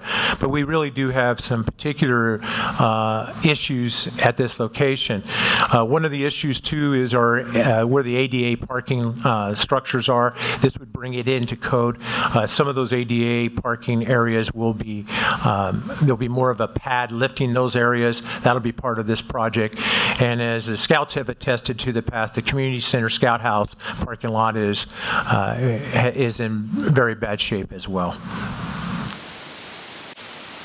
ADA assessment citywide. This is for us to have an assessment done on all public facilities and parks. This assessment would be an update. In 2012, there was an update to the actual law, and this would bring us in compliance by updating our assessment citywide. We'll be working with the building official on this as well. This particular plan, once done, will actually identify those improvements and cost estimates will be done. That's part of the transition plan that is required under the Americans with Disabilities Act. This will then lead into a multi-year capital improvement program, which is also required under the Americans Disabilities Act.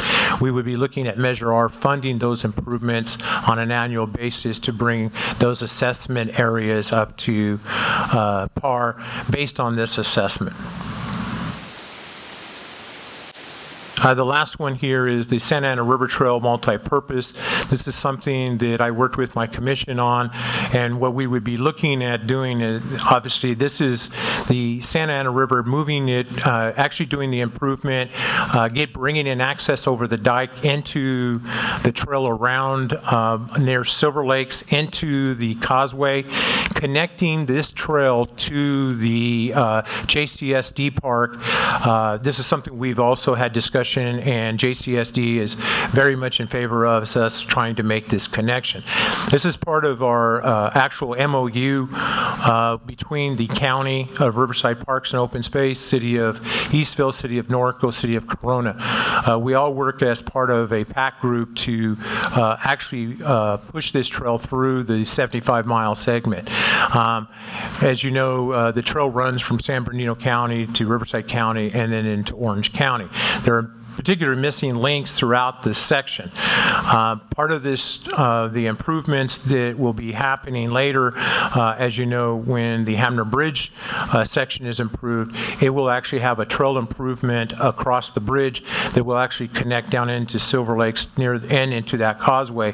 This will be that funding will be provided by Riverside County Parks and Open Space through grant funds. This will allow us, once the bridge to do is, we'll take a look at the next phase of this, which is connecting over to Old Hamner, and this is a multi-purpose trail. This particular section of trail will include the improvements for the equestrians, and then in the causeway we have some work to be done for bicyclists and pedestrians, and this will also create a trail access to JCSD along the levee, which is on the west side of Hamner, and also create a pedestrian and handicap ramp along with access to the bicycle trail on JCSD. This funding will include the design and construction. And that concludes my comments. Does council have any questions of staff? Erwin?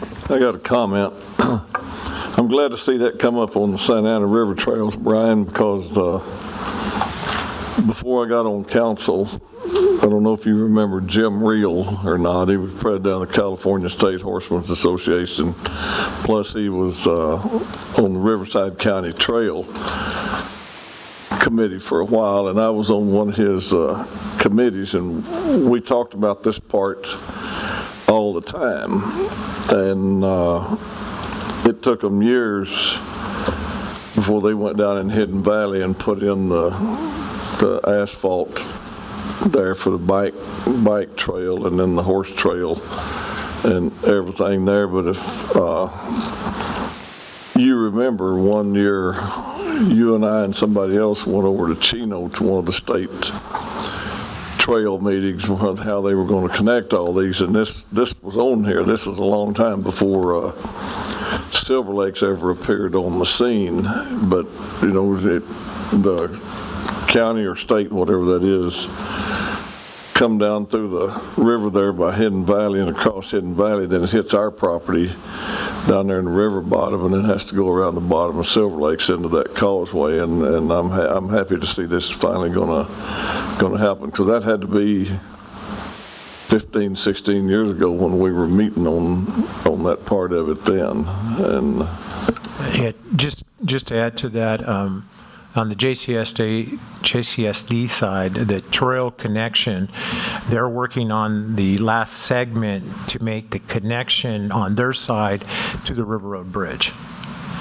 So by opening this, you could actually come up out of the river, cross the levee, into the causeway, through the causeway, cross into JCSD, eventually cross the River Road Bridge, loop back into the city either through the river or over onto Corydon, and come up and make a complete loop in that area. So it would add a lot from a trail connection for everyone in that particular section. They're working on that last section right now. well, I'm happy to see it, because it'll be a great addition for the people that want to get out in there and ride for a long ways. They'll be able to make the connection now without having to cross a major road down through there. Thank you. Other questions of staff? Does on the completed trail sections, does the county then assume all the maintenance on those, or is it? No, each jurisdiction assumes its share of maintenance. Okay, so on this, what would be our projected share of maintenance? Well, we would have to maintain the trail from the dike, because over on the other side of the dike, it's open space, basically the River Trails Park. So we would maintain from the dike to the causeway, through the causeway, and then to the section in which JCSD would be doing. So most of that is decomposed granite or sandy soft shoulder trail, and then the rest of that is either asphalt or concrete. So based on the bicycle path of travel and or the pedestrian path of travel. So a good section of ours is pretty much soft shoulder or decomposed granite. Do you have any numbers, like from the county or the other agencies, about what they spend on their maintenance? No, I could obviously get that. I do know what we spend on a bridle trail that it's engineered, and it's about 8.5 tenths of a penny a square foot. A square foot. Yeah, and that is for ongoing maintenance all the time. I don't see these trails that would have to be done that actively as we do like in the assessment districts. Sure. Okay. So I would see that the maintenance on here would be much similar. Currently right now we maintain the causeway, and we go in and we use the CDF crews to help us with that, but every year we go in and maintain the causeway, and also the actual channel that is on the west side of Hamner is our responsibility too. The trouble with the channel is that there's very little we can do in there because it's considered a wetlands area. Correct. So, right. And the problem with that is, and something we're going to have to work with flood control and Fish and Wildlife, is basically we need to be able to get in there and maintain that, because what it does is it backs up into the causeway. And not that the causeway wasn't designed to do that anyway, but not to the situation. It needs to flow. And the problem is, even upstream, it needs to have some flow. So there's some issues there that need to be discussed in the future with those two agencies. And then with that, with the creation of this and the causeway and the bridge in the next couple of years, will that construction impact the causeway or this trail system whatsoever, other than just making a connection? No, it will just it actually will make a connection, loop down. It may be closed for a section while they finish the construction around it, but that trail design is to loop down and access near the causeway. So when you come off of that trail, off of the bridge, you will actually segue down to that lower level, and you would be able to then access the causeway or go around and access the levee to River Trails Park. So this work could be completed before and usable before the bridge construction? Absolutely. And not be impacted? Absolutely. By the bridge construction? Yes. And if the bridge construction had any impact, it would probably be a short amount of time, particularly for the segment from the levee to the causeway, just while they do their construction portion. But it shouldn't impact it. Once that's done, then the trail will be open both ways. But our work on this, we should be able to accomplish that way before the bridge project starts. Thank you. And just to add to that, one of the things that JCSD is this partnership that we all have as part of the Santa Ana River Trail program. And at some point, they would like to have an MOU so that, to answer more in depth your question, Councilman Newton, is that they would like to have some sort an MOU understanding. So, because they feel there's some responsibility there too with their end. So that's something we would be working with them on in the future.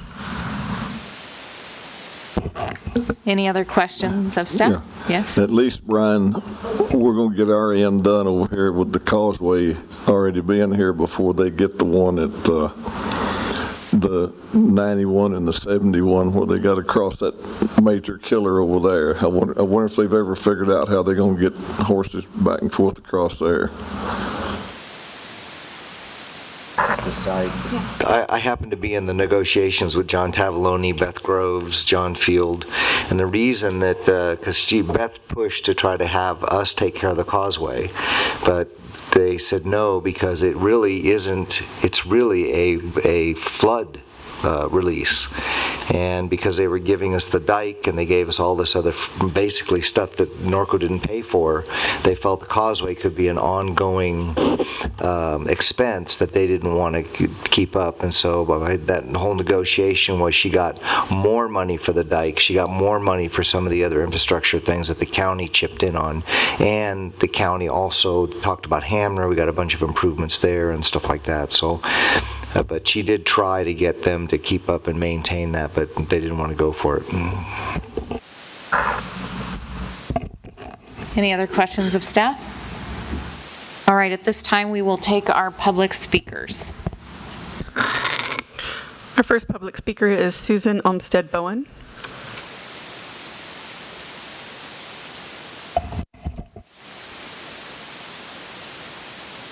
Good evening, Madam Mayor, council members, staff, and I want to thank you for your confidence in putting me as chair, or the committee for making me chair, and they worked really hard. Staff worked really hard to bring us the recommendations, and the committee worked really hard. I liked all of the recommendations. My only concern, and I voiced this during our committee meetings, is that adding the deputy in the CSA through this process, I feel that the committee overstepped its authority and its boundaries. It's kind of putting the cart before the horse. If council accepts the recommendation for additional personnel, this is going to set a precedent that Citizens Oversight Committee can not only review projects and programs, but can alter city contracts. It is my opinion that contract and staffing levels are the responsibility of the City Council during the budgeting process, and that these actions of the measure, our Citizens Oversight Committee, could undermine the city's ability to negotiate these contracts with vendors and other individuals. So, thank you. Thank you. Any other cards? Yes. Our next speaker, Corrine Holder.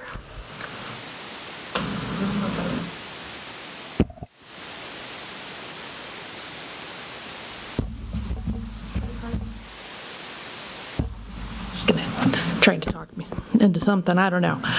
Good evening, all. As sort of an original member of the precursor to what has become the COC, I'm honestly pretty excited to be here at this point where some recommendations are being made and you're going to be able to approve some expenditures, and we're going to see something out there in the city that is actually going to be worthwhile and things that we haven't been able to get done in the past because we haven't had the money. So I am pretty excited about that. This is a fun moment for me.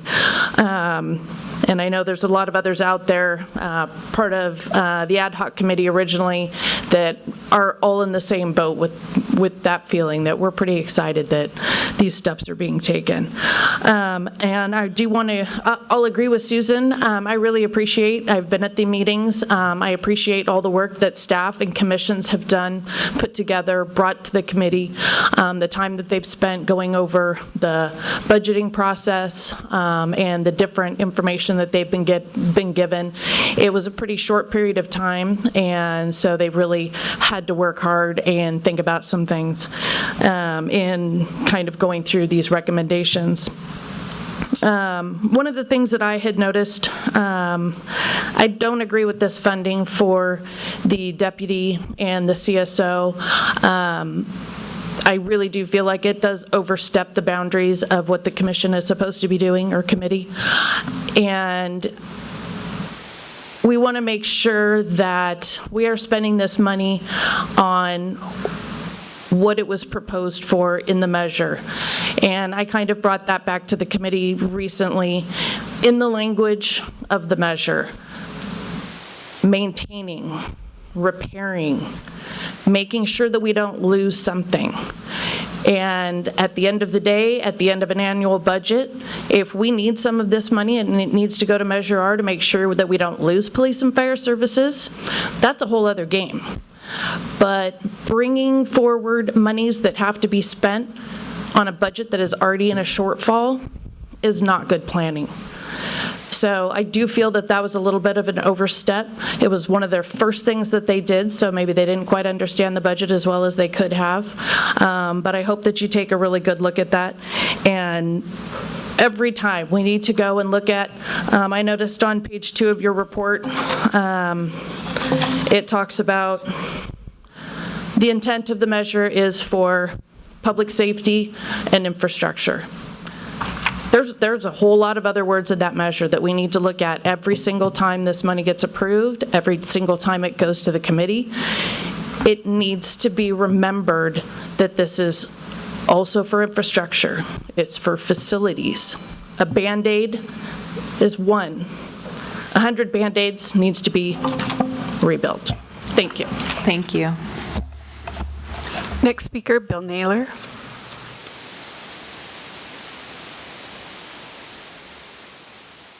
Evening, Council. I'm really proud to be a member of this community.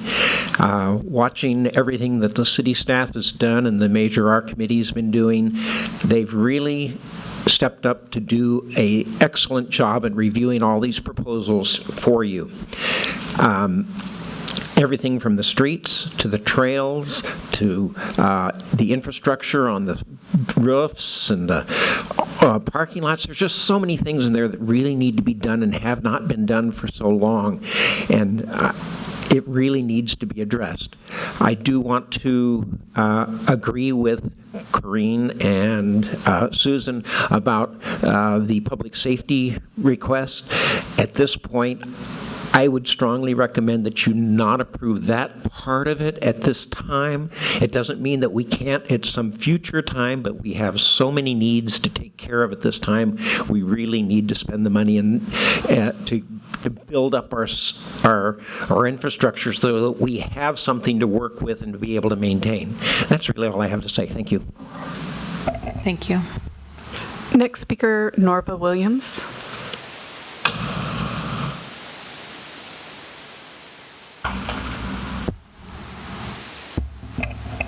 Good evening. Before I forget, the message I got on my phone was to let you guys know that Ike Bootsma is in the hospital. I didn't know how many of you knew it or if it was, apparently he's got heart problems. But anyway, just Ike Bootsma. Okay. I've gone to most of the meetings for this process, and I'm really delighted with the COC. It's amazing how 7 people that didn't know each other prior to the first meeting has come together. Staff has done just a marvelous job in doing their presentations. We were all somewhat concerned and actually enjoyed the gift to RSO, but most of us recognized that that was really out of bounds. But it was really cool that the committee, recognizing what Norco needs, went ahead and did that. But we're unfortunately going to dump it on you guys and hope that you don't approve that part of it. But the rest of it, the comprehensive work that that committee has done in conjunction again with staff has just been amazing. So you guys wouldn't want your job, but hopefully you'll come through for us and handle. And I definitely agree with what everyone else has said. Thank you. There are no further speaker cards. All right, thank you. So in order of the presentation, we'll bring it back to council for discussion. So is there any discussion from any of the council members? Mayor, I'm trying to get a clarification on this. On the approval process, you said earlier we're going to take this all as one measure, or is this each individual amount going to be discussed? My understanding is we have a resolution before us to approve the Measure R budget. Now, if there was a slight amendment that needed to be made, like you would like to amend the motion to remove X, we could vote on that amendment. That would change the resolution, and then we would vote again on the resolution. If you guys have 50 things that you want to change, I would recommend it goes back, is revised, and then comes back again. Okay, I didn't know if we were going to handle them all as a consent calendar type of item, or we just vote We're them all. We're going to try and do real official parliamentary procedure on this deal. All right, just a clarification on that. That's the intent anyways. And because when we went through on the public safety part of this, we didn't get a chance to, so if I can, Lieutenant, one of the things, and I'm going to, goes back to my thing, you stated that, the city is pretty safe correctly right now, correct? And basically as far as other cities in this county? Absolutely. Okay. If you compare our Part 1 crimes to the surrounding cities of our size, we're very safe. And anything can happen, and trust me, if we wanted to, it'll raise its ugly head. But we're going to look at this as a statistical point of view. And, our average response times and calls for services, and thank you for providing this stuff to me. We've actually done pretty good from the 17 to 2018. And our traffic deputy was added in July of 2018. So there's not a whole year. Well, you almost have a whole year to look at it. But as far as the response times there, they've actually decreased from 17 to 18, correct? On that, on our various calls? That's correct. And for 2017, the average response time, there are 4 priorities that are measured. and the average was 33.9 minutes. For 2018, you have 31.96 minutes. So, and that's not bad for those priority. I mean, priority one's going to be fast, and that's where it should be. But for the rest of them, that's not bad. It's a lot better when I was started back in the 80s, when if you got there in the first 8 hours, they were happy, or the same day. And then as I looking through on the, like I said, the average response time, when you compare the month of July of 2018 and July of 2019, and I hope you have that numbers, we shows a decrease in those response times. So that shows pretty good that we're keeping up, the deputies are keeping up with the calls for service, because if you saw an increase, that would not be a good thing, correct? Correct. Okay. And this goes back to kind of where I was before on this thing, and then you start looking at our Part 1 crimes and what we're having, and we've actually seen a decrease in most of our Part 1 crimes in this thing. I mean, we all know that, with Proposition 47, Proposition 57, and AB 109, it's affected everything that's going on, not only in Norco, but the whole state. And so we look at our Part 1 crimes. In Norco for 2017, you had 757 total Part 1 crimes, and in 2018, 738. So we actually went down, and so that was good. Now our property crimes pretty much stay the same, 688 in 2017, and in Norco for 2018 it was 675. It's pretty much the same. I'm not gonna, but if you think about it, that's included the deputy that we hired in mid-2018. So I'm just throwing those numbers out as,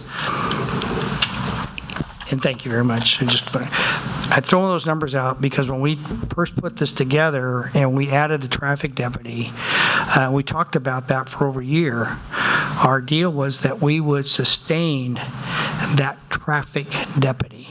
That we did it. We did it the first year we did it, and we said it before last year that we had to make sure that we're going to continue this, is we had to sustain it with the monies we had then. And I think we've done a very good job on that. And I appreciate what the COC did. They were going through on basically what we did in our long-range planning, as we want to add in there. I just wish that the county, we could trust the county to, when they figure out these rates, to be consistent.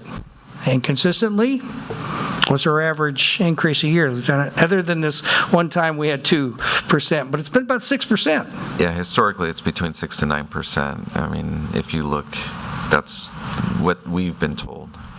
But prior to that, this year we're looking at possibly a 5% increase. 5% increase in law enforcement, just in contracted law enforcement. So that's how I look at it. It's sustainability when we do this stuff. When I read in Measure R, it states in there, and I think Ms. Holder said it, public safety costs increases. Other than infrastructure, Measure R was implemented to preserve public safety increases by preventing cuts to police, fire, emergency medical services. And that's what it said, preserve. Okay, so that's where I'm on it. I like what the COC committee did. I just have a hard time with the public safety aspect this time. We've got to get our streets, we've got to get our infrastructure fixed. That's what we told the residents we were going to do. Not that I don't want to see them get an extra traffic cop out there, but I just think in the long term, in this first 1 or 2 years, we got to get our infrastructure fixed. Got to make the roads safe to drive on. And I know when you put safe roads on, traffic speeds will go up, but at the same time, maybe, you got to do things to make it safer. And I think we improve the roads and some of the infrastructure. I think it's important. So, thank you, Mayor. Other discussion from council? Kevin? So, I was one of the original members of the infrastructure committee. I can't believe it was 2014. I can't believe it. And as I read, to keep Norco, continue protecting Norco's unique animal keeping lifestyle, Number one thing that kills the animal keeping lifestyle is speeding. Number one, you can't ride on the trails. So for me, what was the vote count on the COC in terms of, does anybody know? Additional stopping? Yeah. It was 4-3. Okay, so it's pretty close. I mean, I totally get where everybody's coming from. I'm kind of confused about the interfering of the contract, but for me, the biggest complaint I get as a council person is speeding.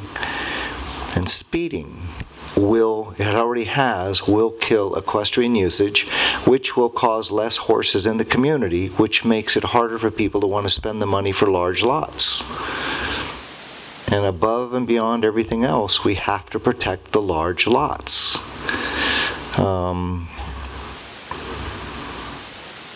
And I guess I'm not seeing the language as Ted read. It says to prevent additional cuts to police, fire, and emergency medical services. For me, the number one thing that we do is try to keep people safe. Given all the speeding and some of the things going on, I appreciate that we're keeping things safe, but sometimes I think that's luck too. We've been very lucky that we've had good police officers that have caught the bad guys prematurely. So I also would feel really bad if somebody got killed. We had one fatality. We've never had a lot of fatalities. One is too many, but I think the worst year we had, Berwyn, was 6 one year when they had the Hidden Valley wreck. Yeah. And I guess I just see more and more people speeding, more and more people running stop signs. Maybe that extra protection is something that we really ought to truly consider. So I would support personally keeping it in. And there's a lot of things coming at us, and that's just kind of how I'm feeling about it. And so thank you, Madam Mayor. That's all I have. Other comments? Thank you, Mayor.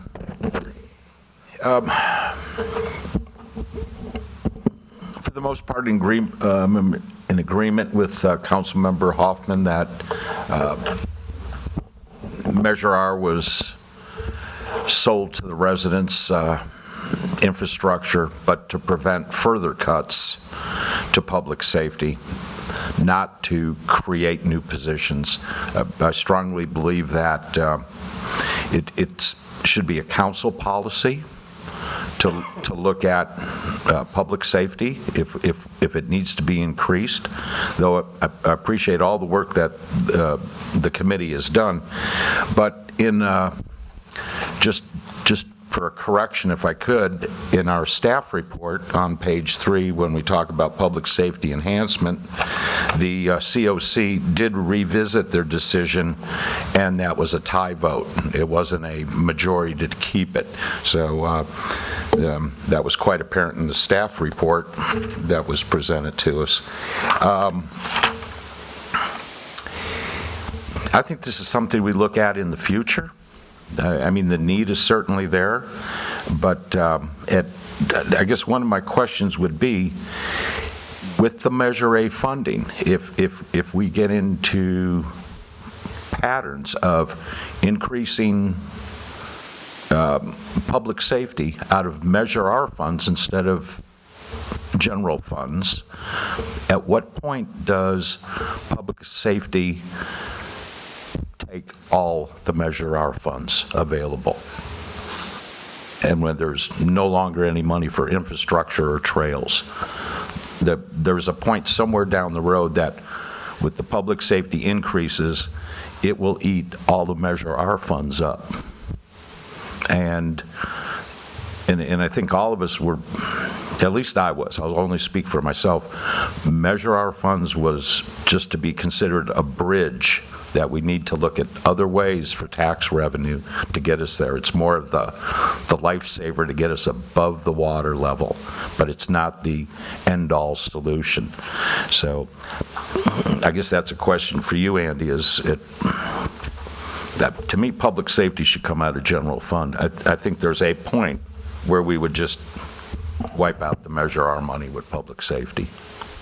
Yeah, certainly expenditures for public safety is currently budgeted in the general fund. Is also understood that part of why we implemented Measure R is to help fund the rising costs of public safety. As far as how much of that you should continue to take every year, I would say that every year is independent, and you have to look at the situation and determine what is an appropriate cost to backfill or to provide from Measure R to help the general fund meet expenditure requirements. We are where we are today with respect to the fiscal condition of the general fund. That will always, I don't anticipate, I hope that's always the case, but we know realistically speaking that is not going to be always the case. So there will be a point where the city council will have to grapple with how much of Measure R should be put towards public safety costs. As Council Member Bash correctly pointed out, I think the number one priority of any city is protection of public safety. And clearly, when Measure R was marketed and sold, keep in mind, this is a general revenue measure. It was certainly emphasized that part of that is to help preserve our public safety.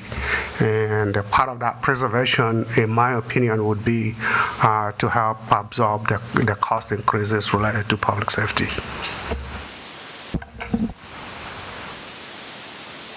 The 3-3 vote was because somebody was absent, correct?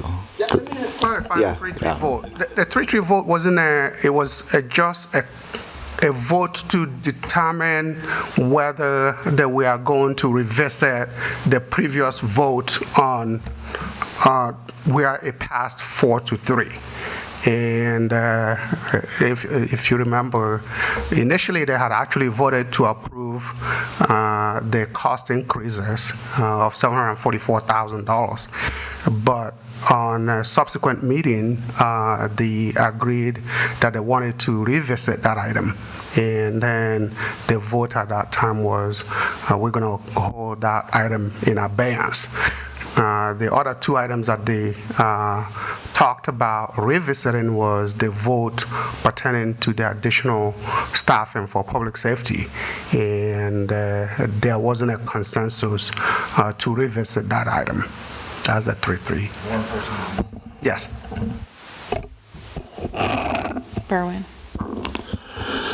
Okay, I want to thank the COC committee for the work that you've done, and I want to thank our staff, Brian, Chad, and everybody for making these recommendations for this. I'm happy to see it all begin to come in, because, you know, we've all been wondering for years where we're going to get the money to do all these projects and everything.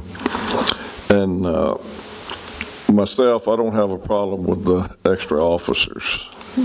And I'll tell you why. The way I understood the Measure R committee when it came to be born this year, that Measure R would be for public safety and infrastructure.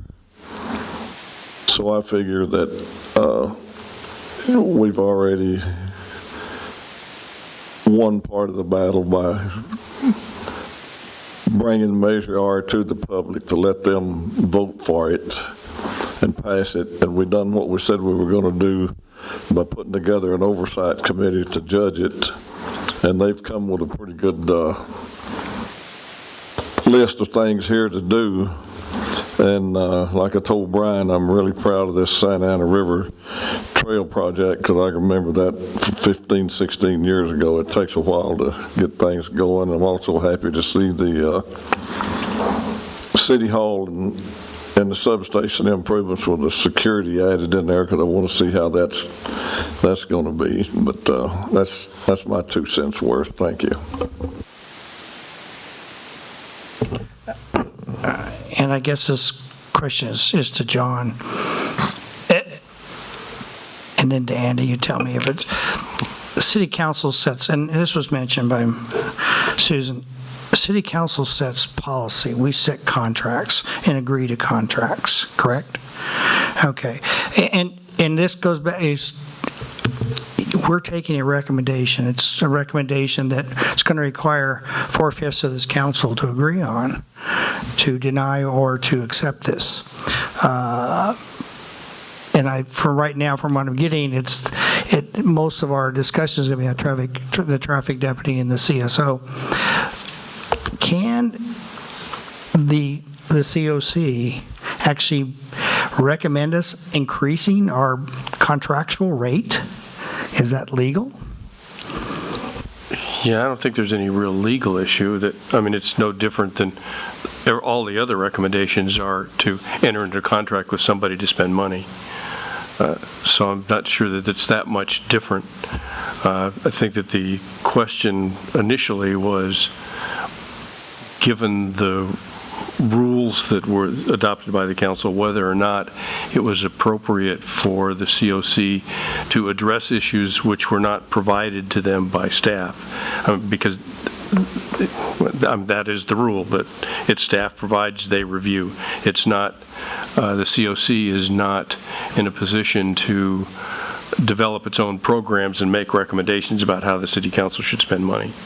It's a review process.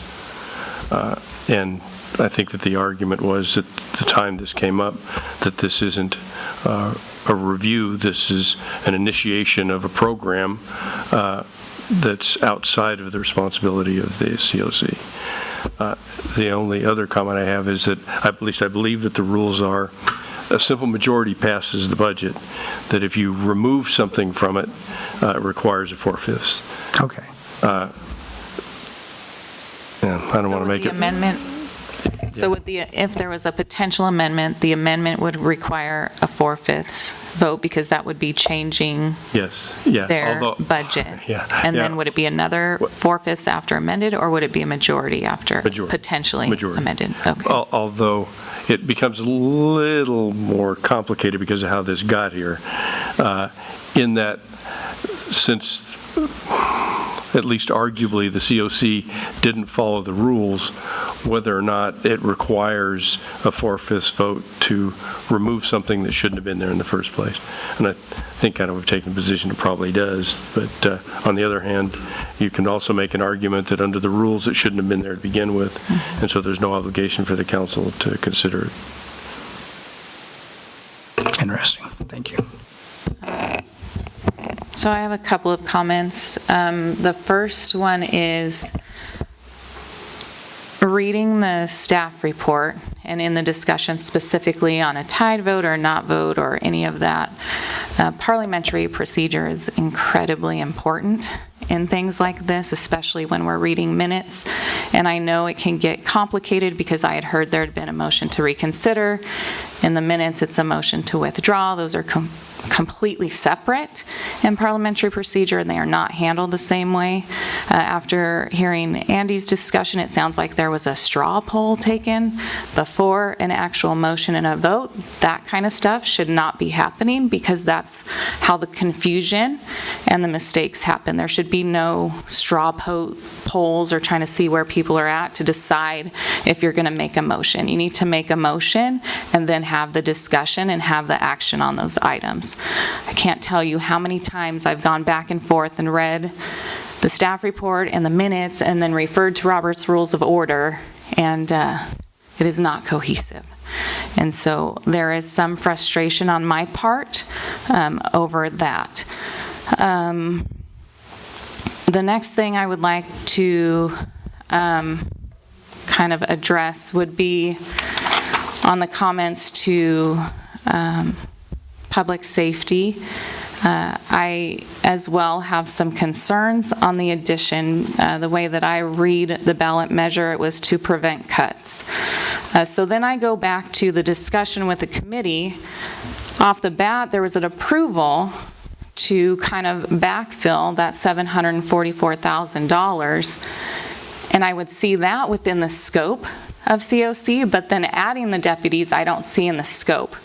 So what would have fallen in the scope was thrown off to the side, and we added something else. And it could have been simply dollar amounts, which, again, would be arguably a fair discussion, but again, in my personal opinion, not in the purview of the committee. And then, again, on the ballot measure itself, it said to prevent additional cuts. And so I do feel like we have time for the COC to go back at mid-year and have a discussion and decide what would be the most appropriate way to maybe resolve this issue and revisit it. As someone that worked on Measure R and promoted Measure R, I really feel like if people see improvements to infrastructure and facilities and trails and streets, that's what I feel like I sold to the public. And I'll be quite honest, well, I'll just be brutally honest right now.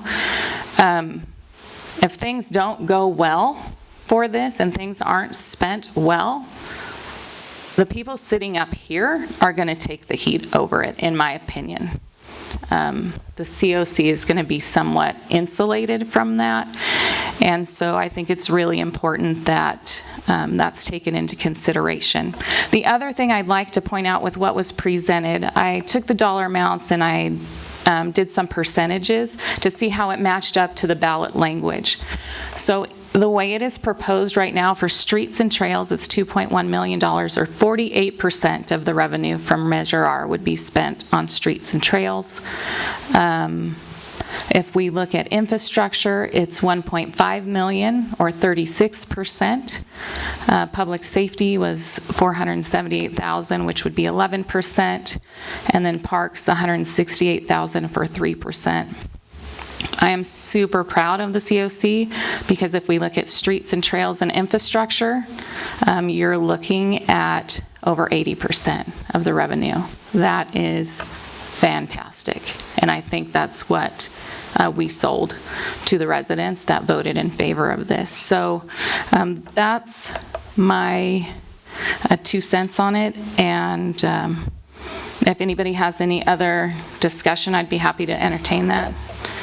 You know, what you've indicated, I mean, we spent 18 months going over every street. I absolutely disagree that this money is not supposed to be for police and fire. I totally disagree. But per your comments, what you really demonstrated is how complicated this is. They've had 5 meetings. We had, I mean, it was the worst committee I've ever sat on in my entire life. Truly, I mean, every week it was a friggin' nightmare. And then council just threw it out the window.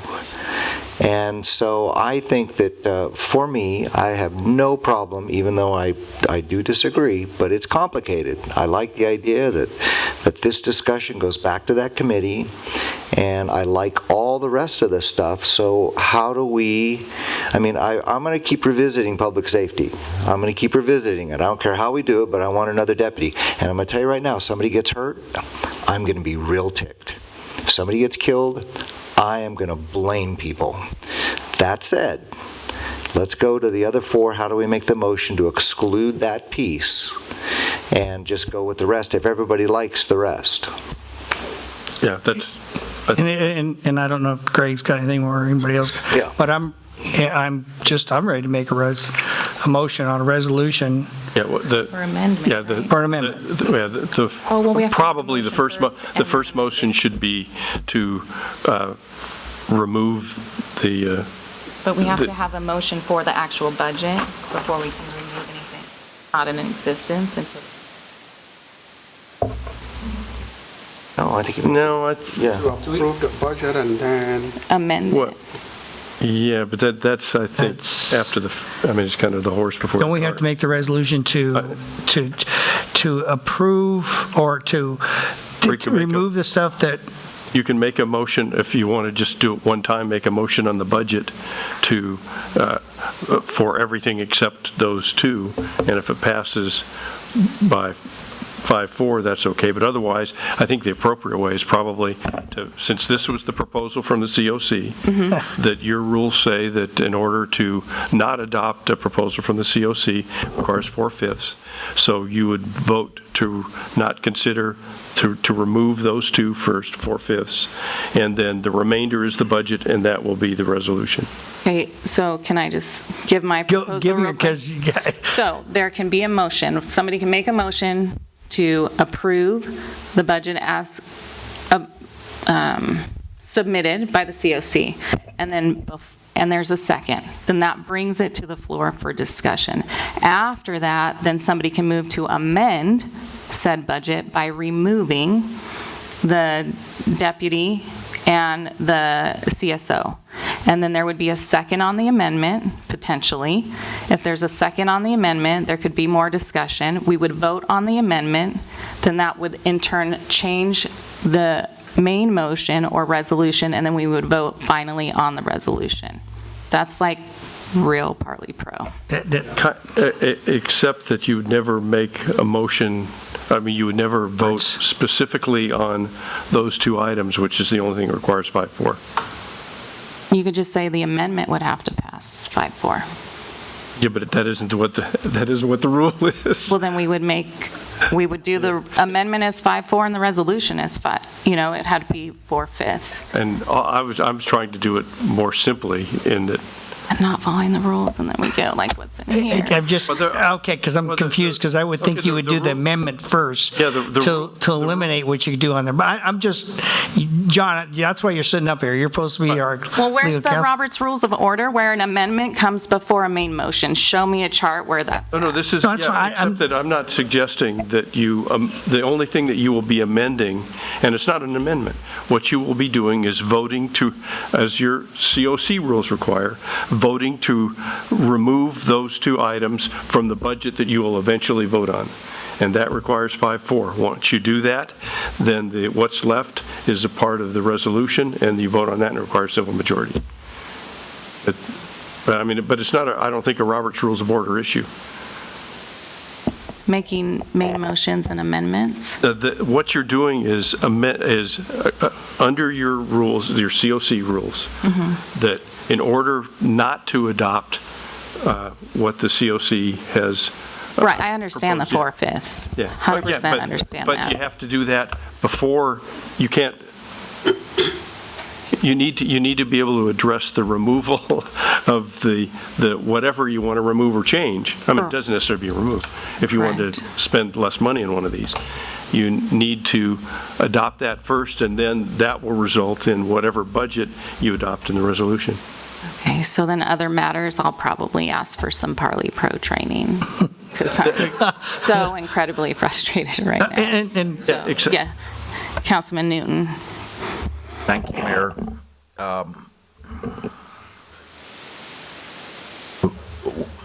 Whatever this procedure is that we determined to go, at what point, if it went that way, at what point would I be able to ask my question, where are the allocated funds going to move to? Oh, as per the resolution? Right. Okay. If it's... Andy could If I could answer speak that to now, that, I and think. in addition, I want to provide you more information. Thank you, I'd appreciate that. Maybe that will help everybody here. So, the way the budget is currently proposed, keep in mind, when all the revenues that are currently estimated are accounted for, and the expenditures that are currently proposed are currently accounted for, there will be remaining $1.6 million. The good news, which I got from the finance director while I was in closed session, we have gotten our final revenue numbers on Measure R for the first year, and those numbers indicate that we have additional $106,000, approximately $107,000, to add to the pot, which will bring it to $1.7 million. So assuming that the public safety positions are removed from the budget, that would generate additional, I think those are $500,000 approximately. So it'd be 1.7. So we'll have about $2.2 million that the COC committee will continue to look at projects, and I will be coming back to the City Council in the near future to consider approval for. Did that answer your question? Okay.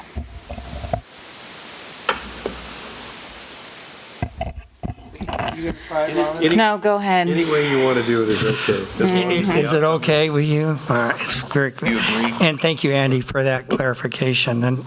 And here's, and this is, hopefully this will appease you, Kevin, on this.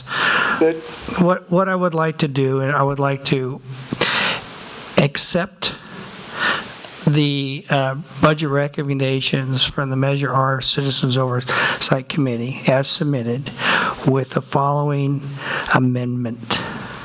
Is that items 1, 2, and 3, the 2019-20 public safety cost increase, the dedicated traffic deputy, and the community service officer go back to the COC and bring back recommendations midterm or mid-year budget report at that to see where we stand and on that.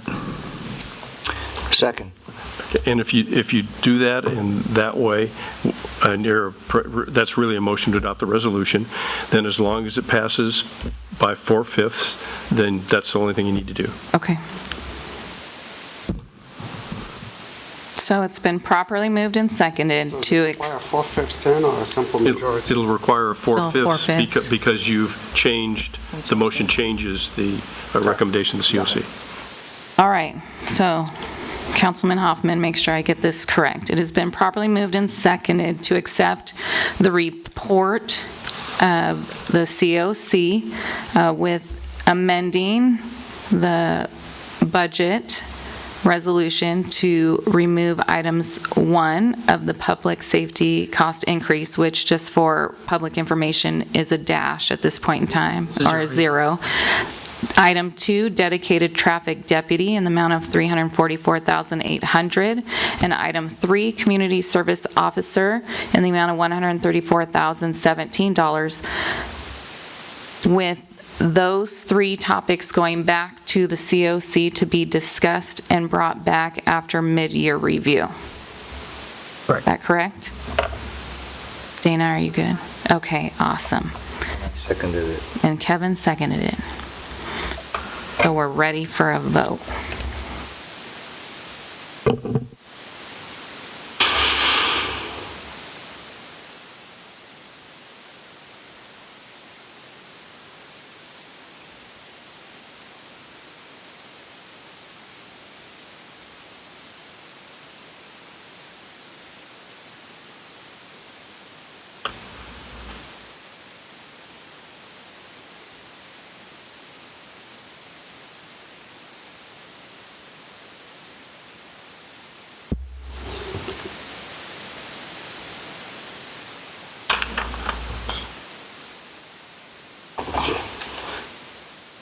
Please vote.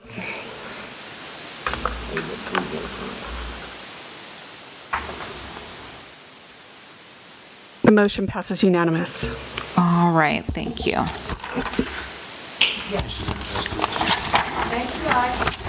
All right, moving on to item number 6, City Council, City Manager, Staff Communications. We are going to start with Steve. You haven't gotten to speak this evening. That's good. I know, you're like, yes. Anything? Oh, all right. Chad? Matt? Dana? Nothing tonight. Councilman Newton? Do you have cash? No, don't. Okay. Councilman Matt? John? Andy? Ted? Actually, I do.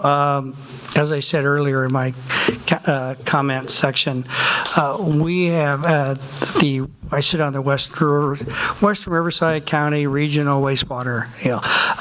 They are, and Greg, you'll be happy to know, they're looking about how to start allocating the water out and coming up with ways to do that.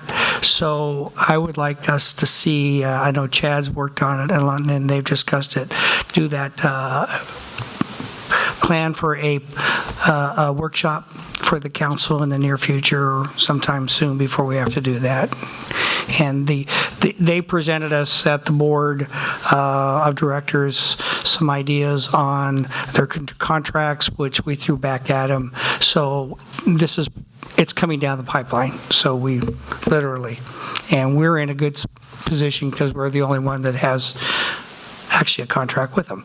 So I just want the rest of the council to understand what to do with the wastewater. So thank you. Mayor? Yes, sir. If I may, just Chad, just to let you know, I had some conversations with Jeff Sims here recently, and he was very complimentary about working with you and Chad on the RCWA board. So I thought I'd share that with you. Berwin. Yeah, Norval mentioned a while ago about Ike. I saw Ike yesterday at a meeting, and I'm pretty sure he told me he was having some kind of a heart procedure done today. Thank you. Lieutenant. Chief, you've stayed the whole time. Please share with us. Kind of. Just an update today for council staff and the public. Firefighters responded about 8 o'clock this morning for multiple reports of a gas leak in the area of Horseless Carriage and 5th Street, and we determined rapidly that it wasn't a gas leak and it was the smell of asphalt. Through our investigations and numerous 911 calls, we discovered a business on 5th Street that was not permitted to be doing what they were doing. And approximately 11 o'clock last night, they began heating up an asphalt tanker truck. At 1 o'clock, it reached the temperature to boil over 1 o'clock a.m. With almost ignition. They never reported that to the fire department or told anyone. So as we drove throughout the area and we located where it was coming from, we brought in resources from Riverside County Environmental Health, AQMD, City Code Enforcement, the Office of the Fire Marshal, and the Fire Department. All of us that are regulatory agencies, I rest assured, had quite a nice visit at the site and are taking the appropriate action. That tanker truck was moved out of the city. It was one of 4. And their operations have been halted. So rest assured tonight and tomorrow when you wake up, you will not encounter the same odor. Thank you, sir. Gina. Brian? Just to echo your comment about the bleachers, I just wanted to say we had a group of FFA kids helping us put these bleachers together, and I'd go to war with any of those kids. They were great, man. So they were on the ground, on the dirt, up underneath it, so it was a lot of fun helping to put those together. The instructions were a little challenging, but it was fun doing it. So we have a really busy weekend with the rodeo coming up, and also Cougars are in Arizona on Friday night. All right. Thank you, Brian. And when Brian and I spoke the next day, he said how much fun he had working with our students, and I'm just super fortunate that I get to do that every day. We have some really, really great kids. And then the only other thing I have is if there's some way that we can get just some real basic Parley Pro training for COC and council, I just think it will make our lives so much easier. And that could be put on. We'll chat about it because it depends upon what rules you want to apply, because they're actually rules that are developed essentially for city councils. Okay. Well, let's start with that then. That would be awesome. Okay. All right. All right. So with that, this meeting is adjourned.